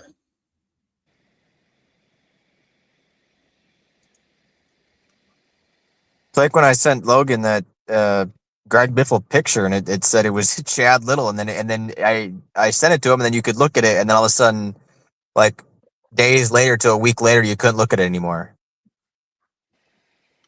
Right. Let's take a look at this. Hopefully we can see this Jason Aldean one.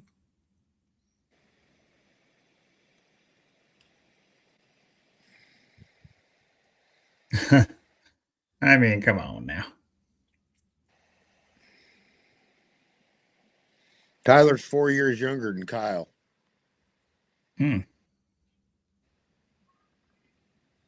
That's at Parker's store.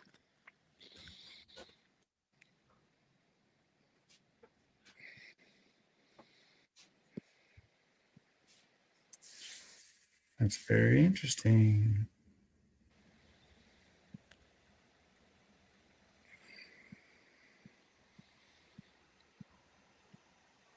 What is that shirt he's wearing?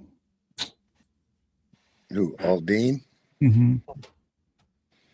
I don't know. Oh, I think it's Willie Nelson. It is Willie Nelson. Okay. Yeah, his uncle brought him in there to do that. His uncle lives up there. So then you have the 11, and then you have the 1K for numbers. Yeah, what number was Larson racing on his little sprint car thingies? Well, that's not his car. So that 1K, that's Kyle's number. You go back, you look up Joey Logano, he's number 10. You look at Kevin Harvick, he's number 54. Kyle Busch, 51. You could look these guys up, what the cars they ran when they family cars.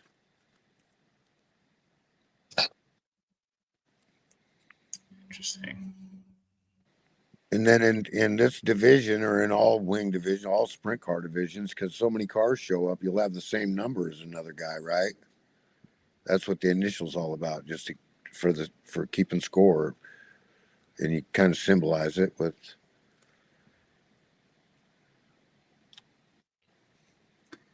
Very peculiar. All right, what else we got? Oops.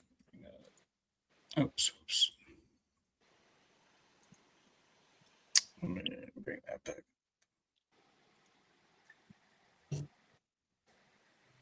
I didn't delete the tweets. Son of a bitch, I'll grab these again.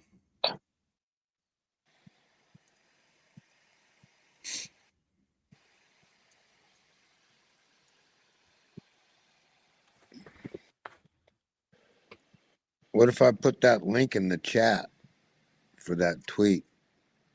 Let's definitely try it. Okay, I'm waiting for it to come up. Struggling here. I got too many windows open.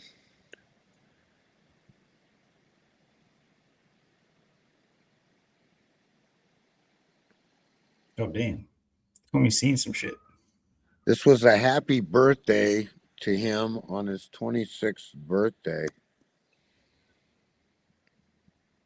That's Ryan Blaney's birthday too, to 12/31.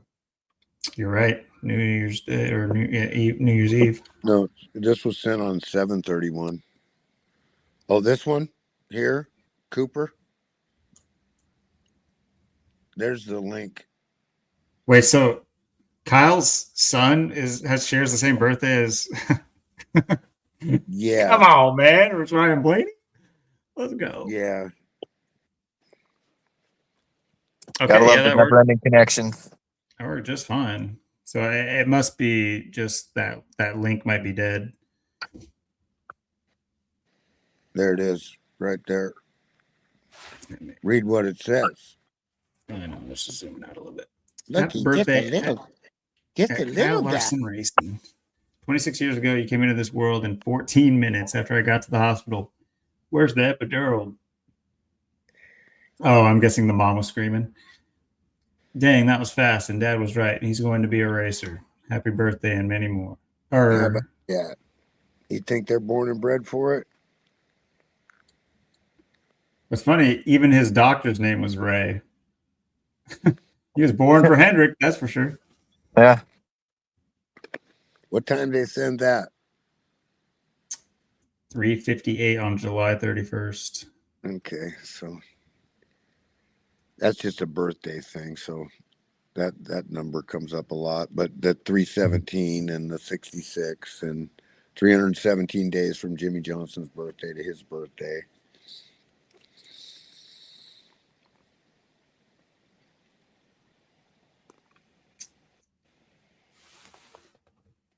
Yeah, you can hold him in one hand, huh? You still can. Yeah.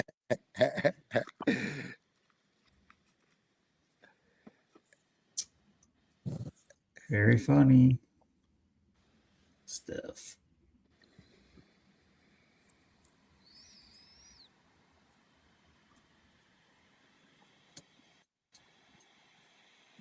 You know, did they bring up any of the controversy in post championship last year? Controversy of what? The N-word stuff. No. So it looks like he's finally kind of broached that, or not broached, but like gotten through the weeds on that one, huh? Right. Yeah. Until he gets in I a feel wreck like with it kind of died when he left the 42 and he came back as the 5 in 2021 and won the championship. It kind of like it's like the new Larson now. It's like the old Larson did that with the 42 car. Now he's in the 5. It's like that didn't even happen now. Oh, okay. The reason I said that is I might have read something earlier. Then it might have been the thing I was reading, or the article I saw was something from a way back.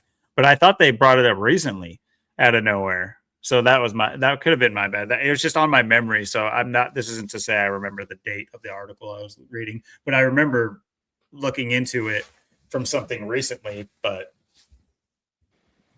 Well, it's kind of interesting that happened with Bubba Wallace, and then he ended up finishing second to Bubba at the Brickyard too. So that was kind I of was going to say, just wait until him and Bubba crash into each other. Wait for that post race interview. yeah. Yeah, I don't know. I think that's over. We'll find out more. It's just not over. I mean, it might be over right now, but it'll always be part of it. Like that's going to be part of the story of him. Like that's going to be the like rise above like the immaturity state that was in that immaturity state, and they're going to show his like growth. They always do things like infamous things to show like growth in the future, or the reason for decline as well. But yeah, there's no reason. There's definitely a reason that happened. So Yeah, I don't think it's dead. So that day that happened, they had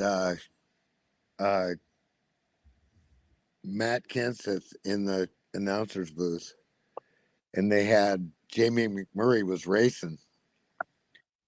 And if you go back to one of Kenseth's championships that was going to be close, Jamie McMurray spun him out, and Kenseth didn't get the championship. So then they got Kenseth and McMurray. They'd never spoke. They said these guys never spoken to each other since. And then they put them on the intercom to each other, right? He goes, "Hey, this is Matt Kenseth. You remember me?" He goes, "Oh hell yeah, I remember you." And then Bubba and Wallace did. Bubba and Larson did the next step in the stage play. Yeah, I always had Larson pegged as one of the more outspoken. Like every race, he has this like same exact kind of. I guess it's still kind of childish the way he goes about like explaining post race when something goes bad. Have you heard him at all in like post race when something goes bad? He's very like they all have their own way of doing things, but it's all scripted. It's all scripted. So especially the interviews. Yeah, no, of course. I'm just saying, like, as far as personality wise, like Blaney has his own way, but I have like, I think that 3 of the drivers, there's like the whiners. There's like 3 of them that whine almost after every single race about something, like something wasn't their fault type of deal. And definitely Larson was the biggest culprit of that. He just has his own way of doing it. It's very like backhanded and yeah, I guess backhanded is the best word. Yeah, they tell him what to say. I remember Ryan Priest put him in the wall. They were racing for 34th and 35th. And so now the race is over and they don't even go interview the winners yet. They go right to Larson. And of course they told him what to say because he goes, "I wasn't supposed to be there. I shouldn't have even been racing with that guy." So at least he said guy. He probably wanted to say something else. With Ryan Priest. No, I know. I'm just saying. So almost slipped up again. Watch out for Ryan Priest too in that 60. I think he's still in the 62. He got Super Bowl 60. He might be Maybe he wins the Clash, or maybe he does do good at Daytona. We thought he might break out. He almost got some wins last year. He almost, It's just I because he think he was so almost won that close. last race too. Phoenix there, he was up there at the end too. And we thought Yeah. maybe he came close. Maybe he breaks through this year in that 60 car. No, the narrative on him is that he was a champion on the bull rings in the Northeast. So so when Tony Stewart moved him over to NASCAR, they expected him to do things at places like Bristol or this Clash race on this little quarter. I think it's a quarter-mile racetrack. Yeah, it's a little one. Yeah. So yeah, you can look for him because that's his narrative. Yeah. And he's number 60, just like you said. Right, that's right before Super Bowl 60. It's Expedition, so it doesn't matter who wins it. It doesn't count for anything. It doesn't count for points or wins, so it's just a free-for-all, so you got to give it to anybody. Right, exactly. But no, there's a story in it for sure. You'll find out what they're going to sneak at a little bit. Yeah, I was just going to mention that. Good way of putting it. It's like that Ray Hendrick. I didn't know nothing about Ray Hendrick until they talked about that, and then they told me about the that race. You know, that race that's a great. I call that a great find. So, we talked all about this too. I remember this, but I forgot to mention it, and then seeing it again. Even because Kyle Larson also drove the 88. I believe that was in the O'Reilly's, the Xfinity O'Reilly, series. Yeah, he drove a few races for Junior. So see, he came in through Earnhardt Ganassi is where he started. He signed his first contract on 2/17 with Ganassi, and then they put him in a car on the East Coast. His first race was on 3/17.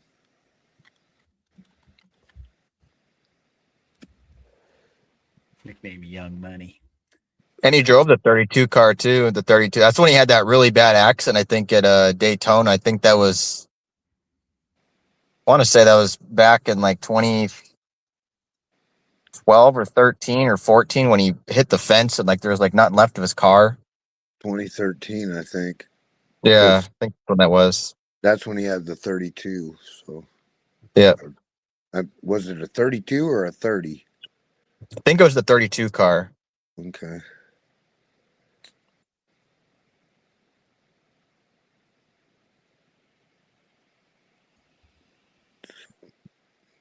I'm just on Wikipedia, so it's might not have it right where I'm expecting it.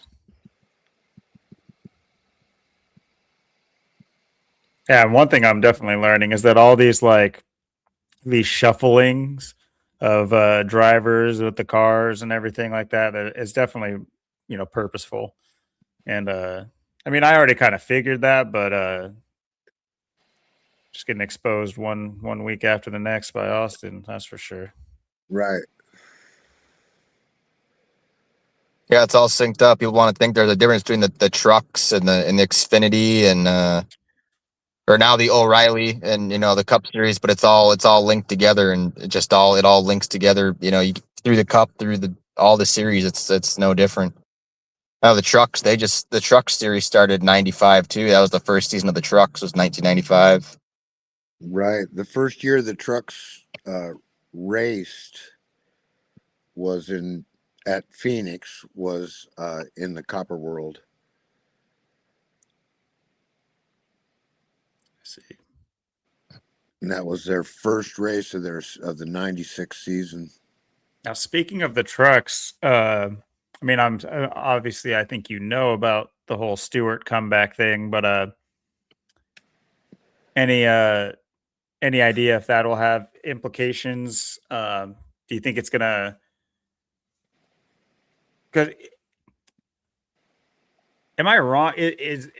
I would assume that Cup is now the Chase series is the most popular, or I don't know if that's the best way to put it, but the most followed maybe. And then the other two are somewhere second and third, the Truck Series and Xfinity or O'Reilly's now. Oh, 100%. So is that going to kind of propel the Truck Series, do you think? Just having a name like that with Tony Stewart coming back? He's going to come racing the trucks? Is that what he's going to be for who? For himself? Let's take a look. I've already forgotten. We looked at this the other week, but I forgot who he's racing for. I doubt if he does a full season. 54. Oh, come on. They're bringing back the Dodge 26, the Dodge Ram. Oh, yeah, he's doing the opener for Cowlig Racing. Okay.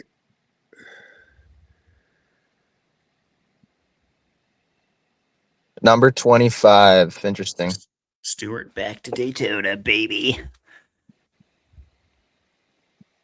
Well, the only thing that I can glean out of that is that Larson said that he's pretty sure he'll beat Stewart's record as far as wins, but he's not sure if he'll get. He doesn't think he'll get Jeff Gordon.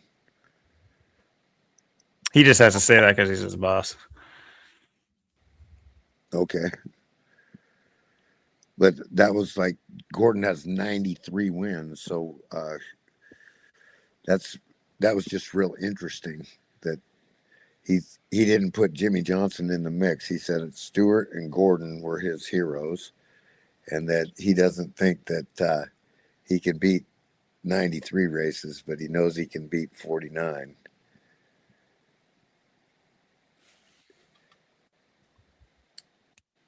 Got 16 more to go, or 17 more to go. He's got 33, going for 33. Yep, we talked about that. His next one will be his 33rd. So 17, yep, 17 to go. That's interesting too. In light of everything Illegal Smile brought up with the 17. Oh, absolutely. Yep. With all the 16s, he's one away from 16 with all the 16s we've been talking about. Yeah. Funny, his last win was that 201 track as well. Yep, the big 201. Sabu died there too. And what, at Sonoma? No, I was the Kansas race. Oh, Bush? Larson. Oh, Larson. I thought you were talking about Tony Stewart. No, I can bring him up. What? Speaking of, his last win was at Sonoma. I see. Yep, that was 2016. Yeah. That was so rigged. They got down to 2 laps to go, and they said 7, 11. He's going to try to get him in 7, and he's going to pass him in 11. And they just kept doing it and doing it and doing it. And here he came, and he passed him in turn 11, and to the flag he went.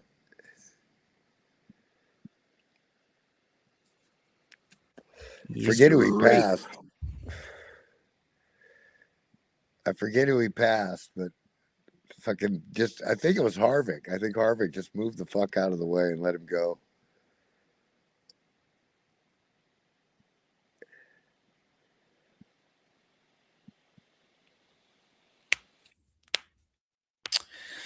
Well, it's definitely, a injection of, something for the, of excitement for obviously the first race of the season. Of course, you have Jimmy Johnson in the Cup or in the Chase format, Tony Stewart in the trucks.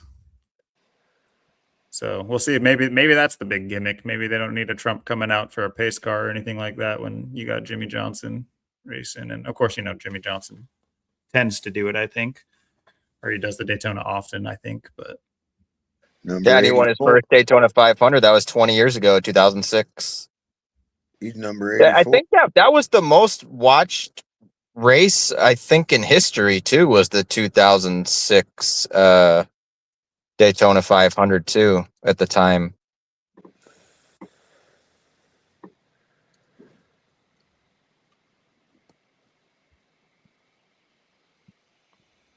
Chris Buescher is somebody that we kind of, not that we overlooked him, it's just like when we were doing our research, we really never saw much with him.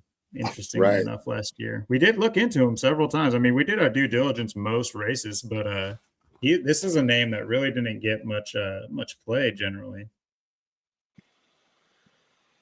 But he's got that William. There's just so much going on with that. Got to know your Williams. Yeah. A couple other things I thought was interesting about the Hall of Fame was with Biffle's death, that you'd think they'd have talked to Jack Roush, and there was no interview from him. He wasn't there. They didn't say his name. And Richard Childress wasn't there, and no real mention of him, even though, so I thought that was interesting. And they did mention guys that weren't there, so who knows? Who knows if they're even still alive and they're just waiting to fucking give us the day. Yeah, good point. Yeah. You'd think they could at least AI them these days. Probably. And they could do it with a Tupac. I'm sure they could get some holograms out there. Just clone them, deep fake them right in, clone them. Yeah, get them right in there. So anyway, that's about all the info I got for you guys. If you go through those tweets, you'll see some real interesting things. And I'll re-update that tweet on that list if people can't link to it. So going to get his 33rd win. That's what I think. Right there at the Daytona 500. I think that's a solid bet with everything you presented. And if you watch the Hall of Fame, they go into Bill France and they talk about him and the Carrera Panamericana. And of course, that was on 5.5, that 55, that 12.22. David Pearson's the day he died, I think. That's Owen Larson's birthday too. That's 55 days from the Daytona. There's just so much. It is Buescher's. It's 100. Oops, let me bring that back up. 106 days from his previous birthday to Daytona. Right. Like NASCAR is 106. I wouldn't put too much stock in that. Well, I mean, if there's more to go with it, but if there's, I know I'm not sitting here saying, "Oh, put money on him." I'm just doing a little looking and pointing it out. It's a number that stuck out. Right. Well, it is, and then when we see that, then we look for something else. Look what day did he sign his contract? What day did he win a race? What was his first race? What was his last race win? First and last races, first and last wins. Watkins blend, funny enough, because Larson actually won against SVG. What was funny is I was reading that, and it kind of, I didn't know about that he had a race against SVG that he won. Let's see, let me try to pull it back up. My bad, I didn't save where it was, but on a road course. So he has beaten SVG on a road course. I mean, everybody's beaten SVG on a road course until last year. Not everybody, but all road courses he's been on, other than his first race, he's lost. But I'm just saying, it is something that they can pull up in the future. They'll say, they could use it to say, "Oh, he's done it before," type of deal. Is what I was meaning to say. And then them up in the horsepower, that points right at him, because the supercars in Australia are 900 horse. I mean, yeah, he definitely races different than the other drivers. When I watched him on the highlights, he's just balls to the wall, and while the other ones are just eking around the turns, and he's just like, brah, he's just taking them wide. It's crazy. Yep. Yeah, it is interesting too with Larson at 33, because Harry Gant, Hall of Fame in the 33, and then Dale Earnhardt, it's gonna be 25 years since his death. The 3 on the side and on the roof of the car there, the 33 right there. So yeah, the 33, It's playing pretty strong for the 500, yeah, and it'd be interesting. That'd be something too if he starts 33rd. Maybe he doesn't qualify 33rd, but maybe like the Bush those the Gatorade duels they do for Daytona to determine not the first and second place qualifier is the top two unless they crash or wreck out and they have to go to the back of the pack. But then third through last is all determined by the Gatorade duels that they do, the first and the second duel. So depending on how those go and how he does in there, say he doesn't get the pole, but maybe he doesn't do so good in the duel, or maybe he gets in a crash or something. Maybe he might start 33rd or something. So I think where he starts is going to be that's something. Car. I mean, throw the polls out the window though, because I mean, not to say that you're betting only on polls, but I'm just saying they did so much last year with. Well, of course, this is a different format. I'm just saying, like the polls last year were wonky. You had people, last on poll winning. Yeah, they did just about every combination. Now, what am I hearing about this whole Gatorade duel? Because Gatorade is just interesting to me, especially with that being like the major sponsorship for Jordan. Orange. Yeah, they do that for Daytona. They do the Gatorade duels every year. So they have qualifying, and then everybody goes through the duels, and then there's two duels. There's one after the other, or they might do them on different days even. But so like if you start on like the inside row, like those guys, like even numbers, odd numbers go on the next one. So and then that just, if you win the duel, say you qualified 17th, or say you qualified 16th, you'd be on the outside. So if you won, you'd start the race fourth. And if you qualified, say like 33rd, and then you won it, you start third, unless of course you're on the front row, one of the two. But you could still, if the number 1 and 2 guys, if they crash, they have to go to backup cars. They'll go to the back of the pack. So then you might actually be starting first, depending on that as well. So it is interesting how that all factors in too. Just another level is what I'm hearing. We talk about this all the time, Austin. Yep. That's another way to get the outcome. Yep. Potentially. I mean, why we say that too? It's just because so much of, obviously, as you know, we talked about Vegas, and and you're not telling me that it makes sense that this is the most money moved on a NASCAR race. It totally makes sense. When it comes to the polls, of course, you're gonna get a lot of normie money on favorites and things of that nature, and Yep. not just favorites for the race, but also their favorites. So go ahead. It's like I got to bet that because it's my daughter's favorite number. That might be more. That actually might be a more solid route than listening to ESPN. No shit. So what happened to this guy that was supposed to show up? It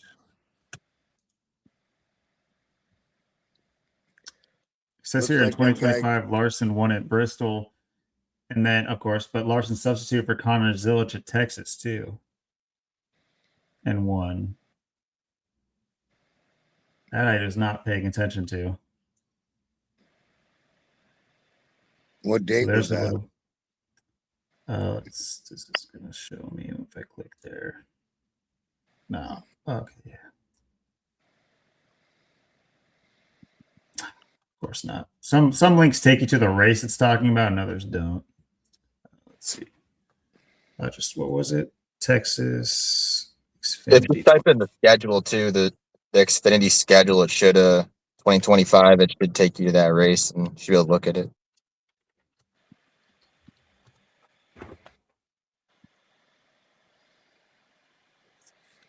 Sheesh.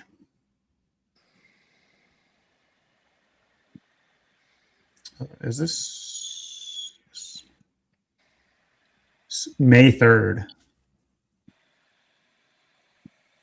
So he won 3 weeks apart. Funnily enough, he won on April 12th as well.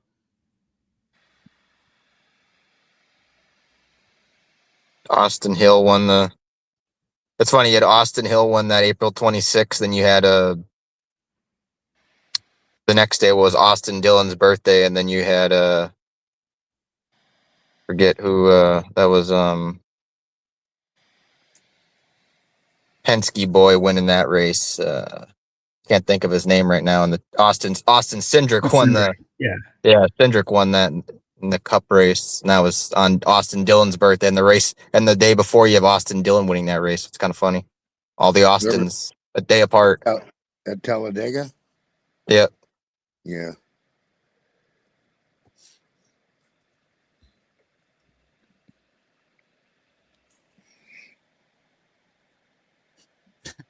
Zilla. Yeah, I was gonna say Zilla.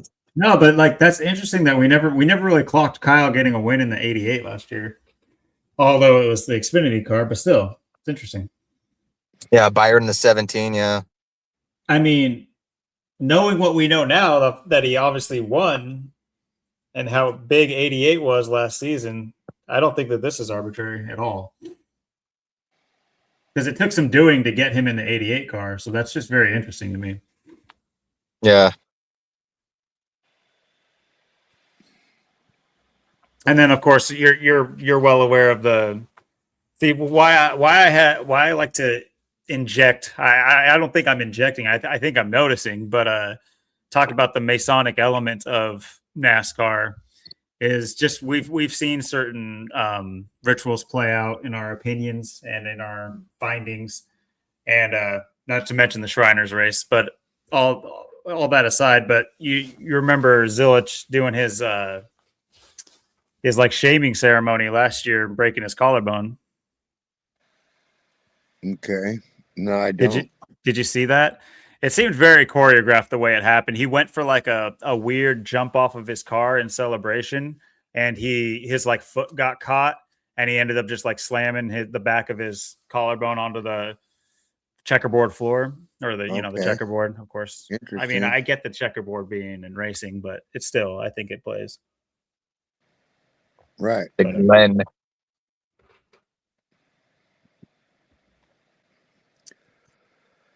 Yeah, well, hard luck Harry gonna pay off, I think.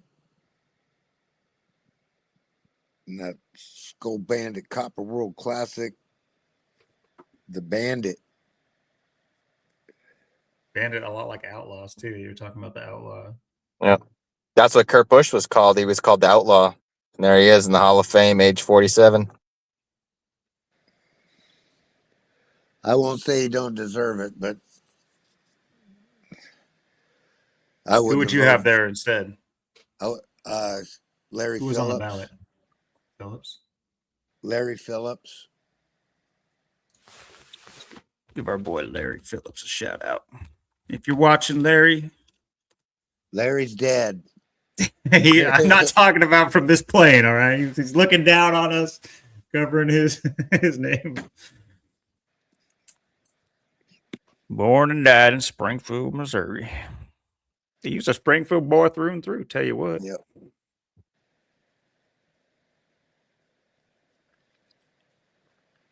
So he didn't race a lot of. I don't even think he raced a Cup race. 41-year career. Oh, he died actually relatively young. I just noticed that. Yeah.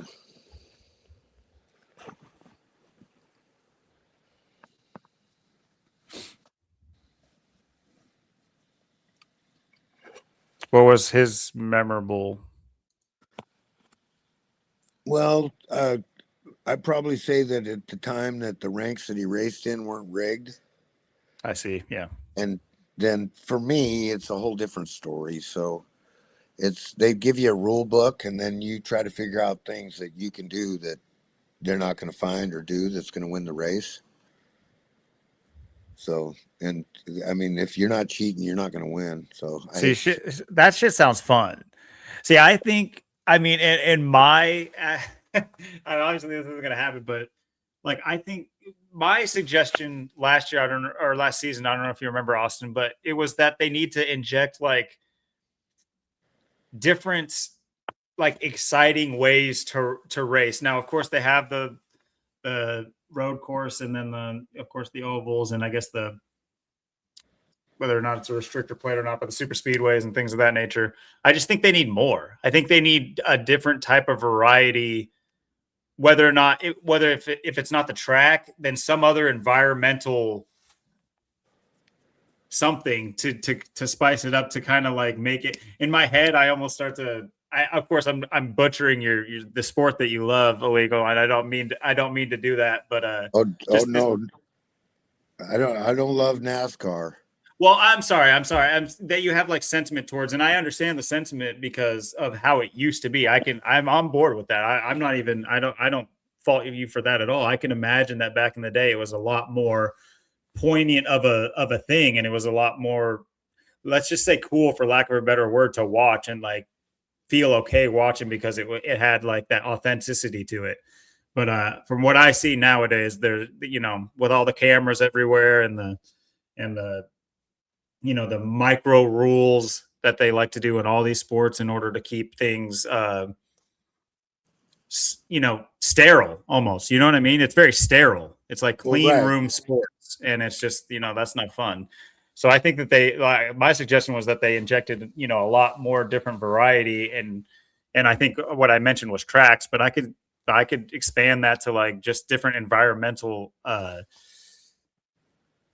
I don't have an exact thing on my tip of my head right now, but I just think they need something more exciting and like what you mentioned was interesting. Like maybe it's something that there's less lenient on they're more lenient on the rules. It's almost like, if MLB would have just say, fuck it, steroids are cool. You know what I mean? Just let's just see how many home runs people start hitting, and just let's have some fun. Right. Rather than try to hide it. You know what I mean? Because also last year, I mean, it was just constant. It's like if cheating, or like if you could classify miscues in the garage, what I mean by that is like things being off that are penalized post race. If you could categorize that as cheating in the sport, not that they do, I'm just saying if you were to look at it that way, there was a lot of it going on. Like, I mean, Hamlin, almost wins, and he was like every single week his garage was getting penalized for something wrong or whatever, or something overtuned or undertuned or whatever their standards are.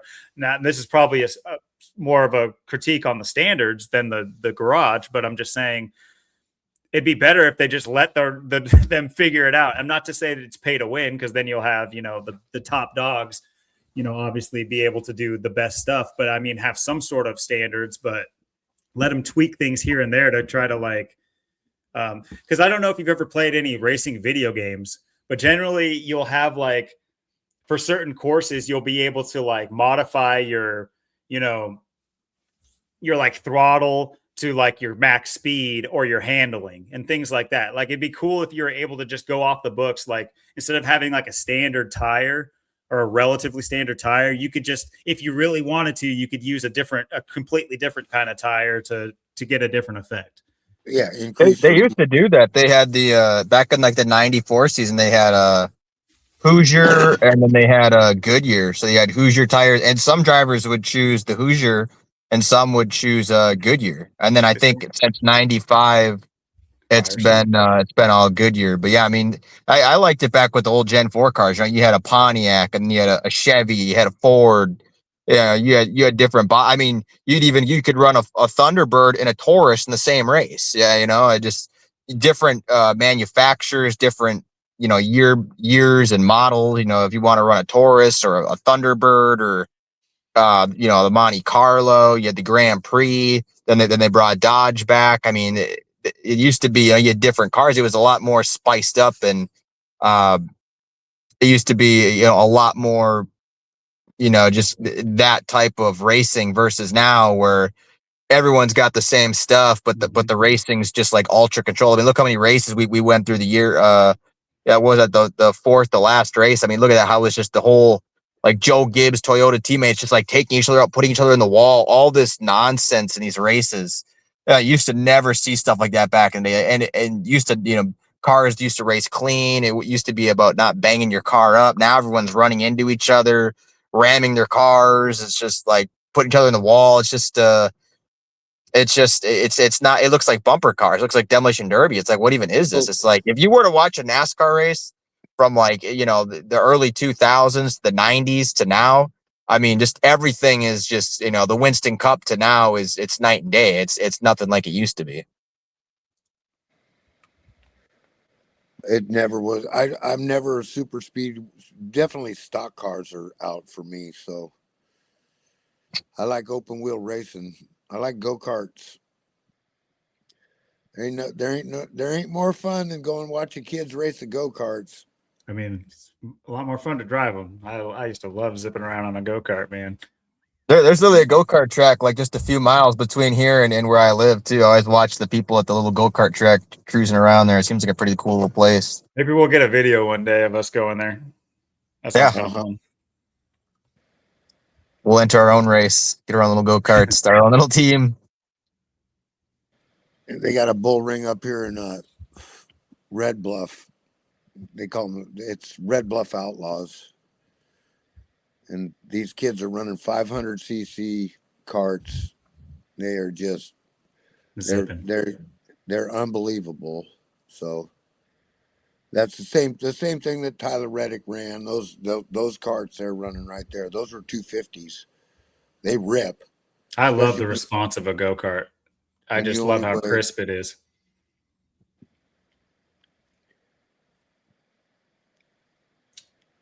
So that's, and then of course we got racetracks around here where I'm around that we're at all the time.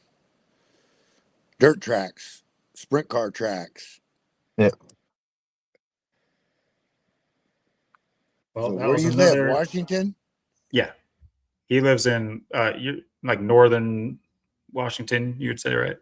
Yeah, I live by Mount Rainier, like Spanaway,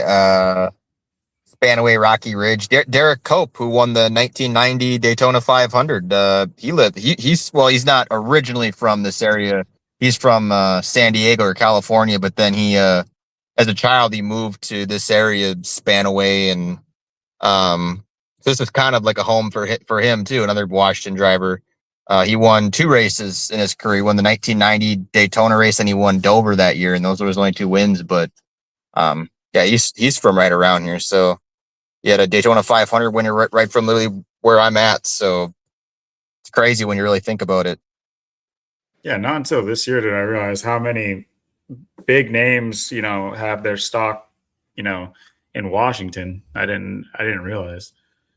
But yeah, I'm in the like Camas Washougal area there, right off the Columbia.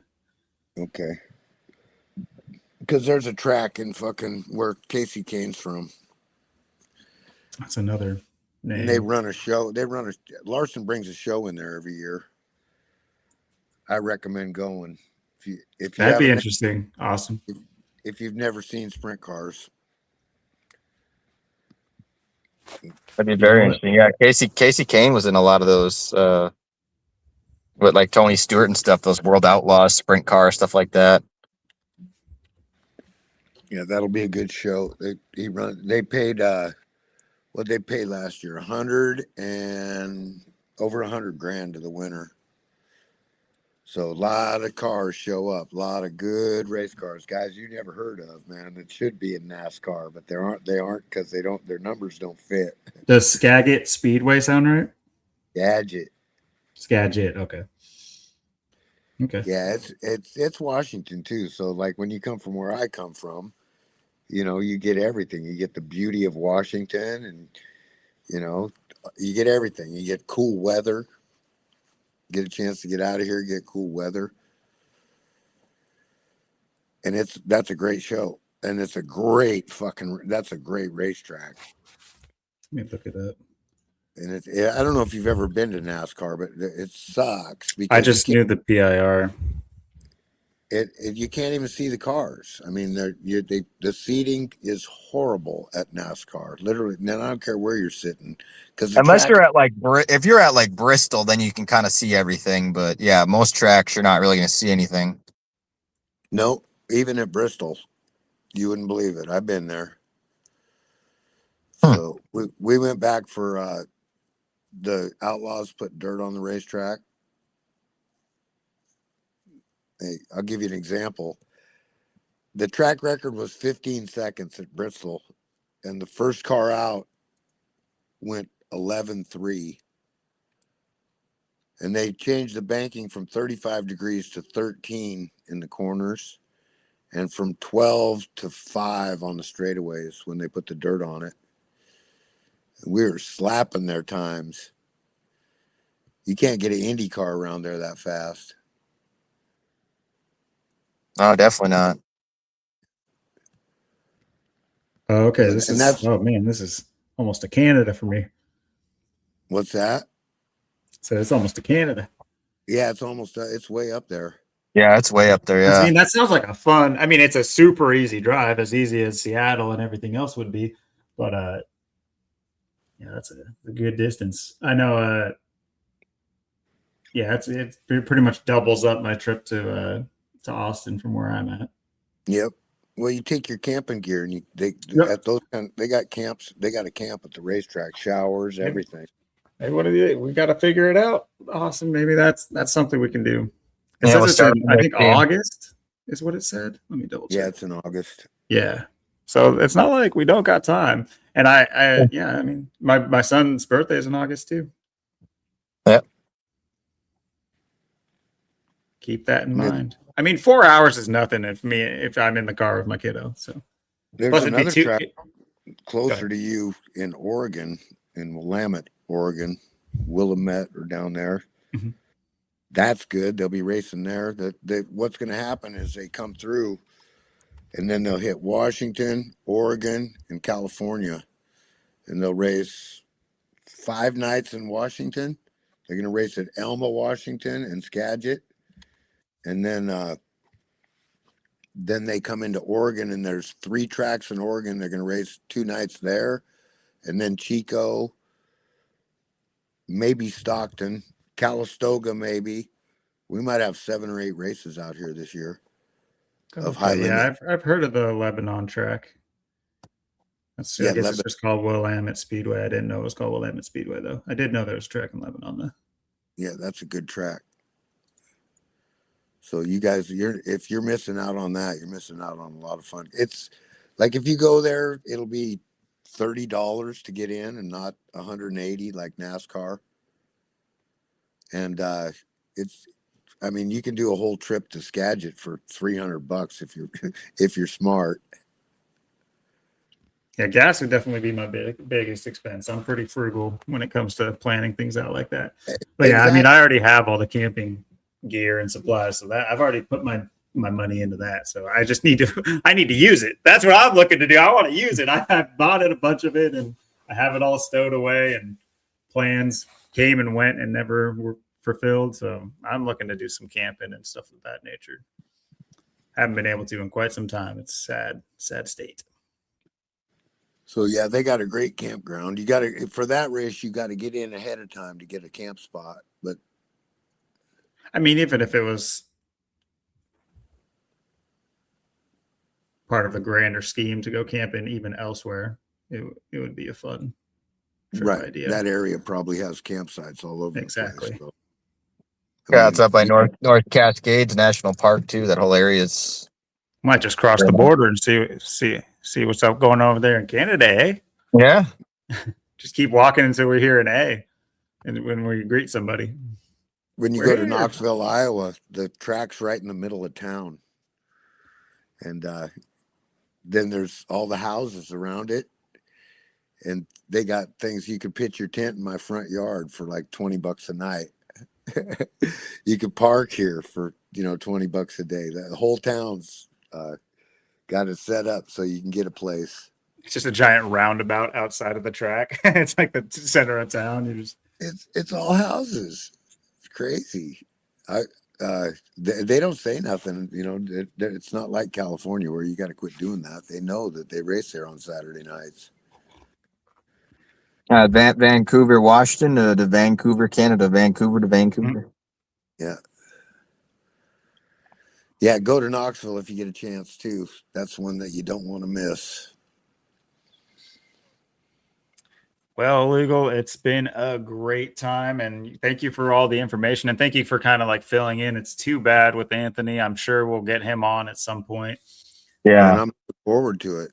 Yeah, really looking forward to it. Absolutely. But yeah, thank you for, having a presentation, and as well, just enough shit to shoot for filling in the time and making it fun too. It wasn't just, just numbers on the wall. It was, I thoroughly enjoyed speaking to you again, and seems like this is going to be a fruitful endeavor for all parties involved, because I like the thing we got going here, and it's always fun talking NASCAR with you or whatever. But yeah, I love it.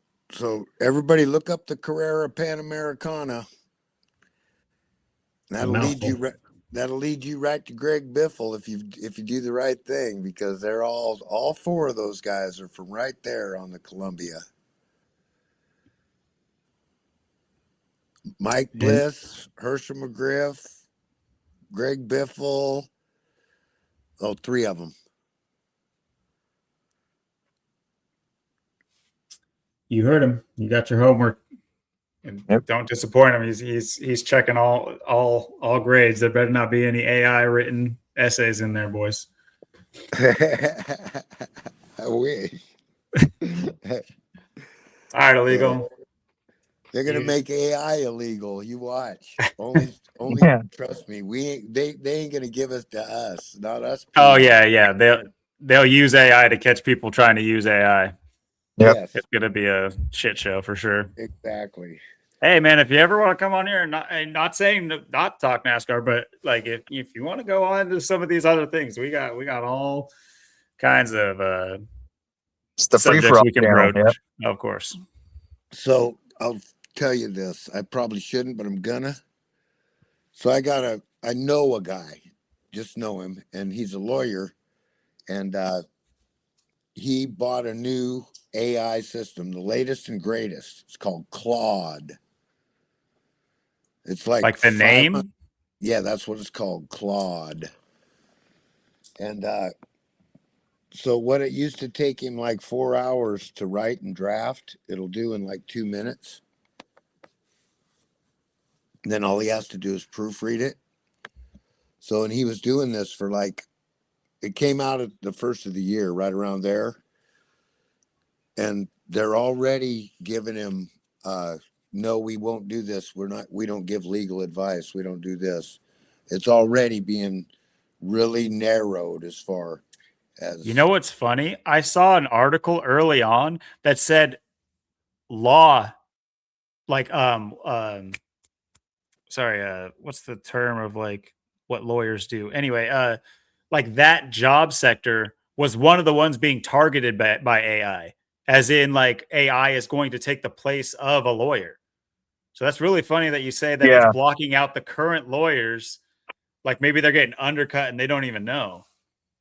Probably. I've heard of that. I've brought that up before too. That you're not even going to need a lawyer anymore, because I mean, look at AI. AI can build a website in 10 minutes. You're not going to need lawyers and pay for all this stuff and hire all these people anymore when you just have AI. This is something I've talked about and brought up before too. It's a very interesting thing and concept, and I mean, I'd say we're about there. I mean, with where AI is at. I mean, when you can do stuff in 2 minutes. I mean, how much more convenient do you really need to be? I mean, you can see how they're phasing out everyone else and everything else too, and it just goes into it's just another way to these high paying jobs, these high paying positions, these lawyers, stuff like that. These smart people. It's like, yeah, there's no reason for you to be here and do this or do that, because we got AI, and it doesn't matter how smart and quick you are, because there's no way you're ever going to beat AI. So it just it's just about getting things just to be faster and faster and as inconvenient as possible.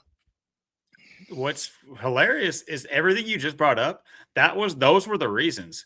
It was human error. They're talking about judges too. It wasn't just lawyers. They were saying an AI judge as well, which is funny because they make those movies about it. I know they had that guy who plays in the Marvel movies do that movie about the AI like overlord anyway, maybe we'll talk about that on another show. But yeah, that's a can of worms, baby. Yeah, exactly. But the times as well, because that's like one of the key complaints with people who are incarcerated or things of that nature is the overlap between like you being put in jail and getting your court date, because everything is so far pushed out and there's only so many defense attorneys or whatever, or court appointed attorneys, whereas it could all just be robots and you won't have to wait. And this is all, of course, under the guise of like freeing up jail space and like getting less people, especially that shouldn't be, or, commuting sentences and things of that nature. But Right, they always show you the ice cream before you take a bite, and it's a turd. That's good. Yeah, I mean, if you ever want to come on here and go heavy into whatever, that was just a preview, people. You let us know what we should talk about too. But yeah, man, thank you for being on.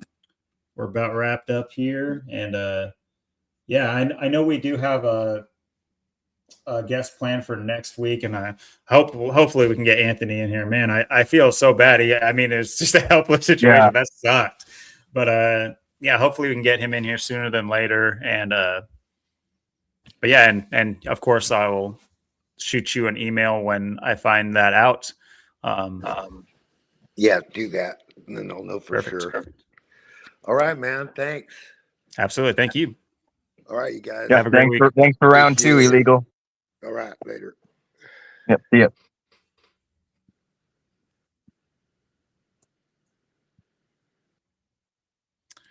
All right. Well, we got a Super Bowl set. We're almost to, I guess it's almost like the reverse Super Bowl because it's such a big race, but it's like the Super Bowl, but it's obviously the first race of the season. And NASCAR, a lot of big things heading our way. I know next week will be a little bit. Well, I think we are going to we'll definitely cover more NASCAR topics, at least briefly. Of course, we're going to we might even talk more about, the upcoming Super Bowl with a week off between that. But of course, it's my birthday in a couple days, so maybe we'll just talk about me. No, I'm just kidding. But I'm sure we'll have we might have something else to talk about. But we do have, hopefully, Sebastian will be available. He does plan on being here next week, so we will have a little bit of a switch up, and we'll be covering some more meaty, not meaty. What's the word? Some different topics. Maybe esoteric is the right word. Maybe, different is the best word, but it should be fun. I know we haven't really gotten the chance to like talk with him other than in a chat setting. So it'll be nice to actually, see how we all work together, obviously in a more of a group setting. Yeah, I'm excited that that'll be our 4th unique. I mean, I guess only 3rd because Anthony doesn't count until we can actually have Anthony on here. Unfortunately, he does not count. He is invalid. No, I'm just kidding. But yeah, so we'll have another unique guest, and but that doesn't mean we're not going to work on King Richard too. We got to have him back on. There's a lot to catch up on with him. Oh, that's right. Next week we'll maybe even besides some of the sports, we do want to touch on the World Economic Forum meeting. I know that I'm working on some notes on that, and I'll have even more by next week. But there's so much, like it might just end. I do have a little bit of gematria, but there's so much to just talk about. It's so funny. Just in the one Trump speech, I was absolutely busting up laughing at like 2 a.m. last night. It was not fair. It was so funny, not for the right reasons, but it was funny to me. Let's put it that way. Anyway. Thank you guys for hanging out with us. I'll let you close us out, and then we'll hit the road. Yeah, absolutely. Yeah, another great stream. Yeah, great to have Illegal Smile on again. Yeah, like I said, Anthony and that George and Sebastian. Yeah, so we'll be looking at those 3 guys next week, and if we don't get 1 or 2 of those guys in next week, maybe Anthony or George or Anthony can figure out his thing, if George wants to come on with Sebastian, or whether it's the week after. I know they've been following and saying they want to come on, so we'll just keep getting people in and just keep cycling people, whoever's, on, whether it's, we got just one extra person or two extra people, or, multiple extra people, however many people we get in here. Yeah, it was too bad Anthony couldn't work out tonight, but hopefully we get that resolved. And yeah, we'll can cover the Super Bowl a little bit next week. We have that Clash race, the expedition race, so we can cover that as well and see what happens with that. That should be interesting to see how that goes. Yeah, Super Bowl 2 weeks, Daytona 500 3 weeks, the Clash race in a week. Yeah, episode 74 will be Daytona 500. So that should be very interesting. How that lines up as well. So yeah, looking forward to that. And yeah, trying to think what else there is. I think that's pretty much everything. Like you said, we'll cover that Klaus Schwab, WE, World Economic Forum, WEF, that kind of stuff. And whatever else, if there's anything else that comes up this week or anything else we want to talk about or something interesting. It's very interesting, with the, maybe there's gonna be some stuff going on here in Seattle with the Super Bowl and the Seahawks and all that stuff again. They're forced Super Bowls. They can become they can go 1-4, be 1-4 if they lose, or they could become 2-2. But it's a repeat of the last time Seattle and New England played, and that was the of course all the 100-2-1s and 21s and thousands. So maybe we'll have to go over that again to that game and just everything that went to that, because I'm sure they're going to be playing homage to that. And yeah, everything else we talked about, the last so many episodes too, just tonight, last week, the last so many weeks. I mean, we've been on, just going over the same stuff just in detail, and it's just been lining up by the week, by the day. And it's just been it's just so undeniable. Everything we've been talking about, it's really been unfolding right in our lap. I mean, it just popping up out of nowhere. I mean, just everything we've been talking about, it's just been undeniable in NASCAR and everything else. So it's just sure there's going to be some more, Giga Chad littles that pop up to mention and talk about, because it's not going away. So yeah, I mean, expect more of that, and we'll see what becomes of that. And yeah, I'm looking forward to things. It's very interesting. It's very exciting times. I mean, you got everyone trying to get on the channel. It's blowing up. It's exploding. People coming on here, and we're just interesting. We're looking at the Gematria. We're looking at just dates and people and birthdays and things aligning, and looking at things from all different perspectives, all different angles, and we're learning more and more and gaining more knowledge each and every week. So it's just been it's been amazing putting this together. It's just that we're on a tear right now. I know the last 2 videos they didn't even get 100 views, but I mean the last so many episodes we've been doing, I mean, especially since 60, 65, 66 have just been we've been going hard. We've been just uncovering stuff, putting stuff together, and just it's amazing when you can just see it roll out the way it has. It's exciting times. Indeed, it is. Have the banner up just to remind people, even though it's at the end of the show, unfortunately. But please do go follow Zach over at Gematria Effect News. Yep. It continues to be the reason this is all even kind of happening, down to my mic as well. So just want to throw that out there in case we haven't made that a focus of some of our episodes. But yeah. Yeah, until next week, we'll obviously same spiel. Hit us up if you have a topic you want to touch on. If you want to join the show, things of that nature. Obviously, the scrolling email works great. You can hit us up in the comments as well. On any given day, we'll be in Zach's chat. But yeah, until next week, guys. You guys have a great week, and we'll see you then. Peace.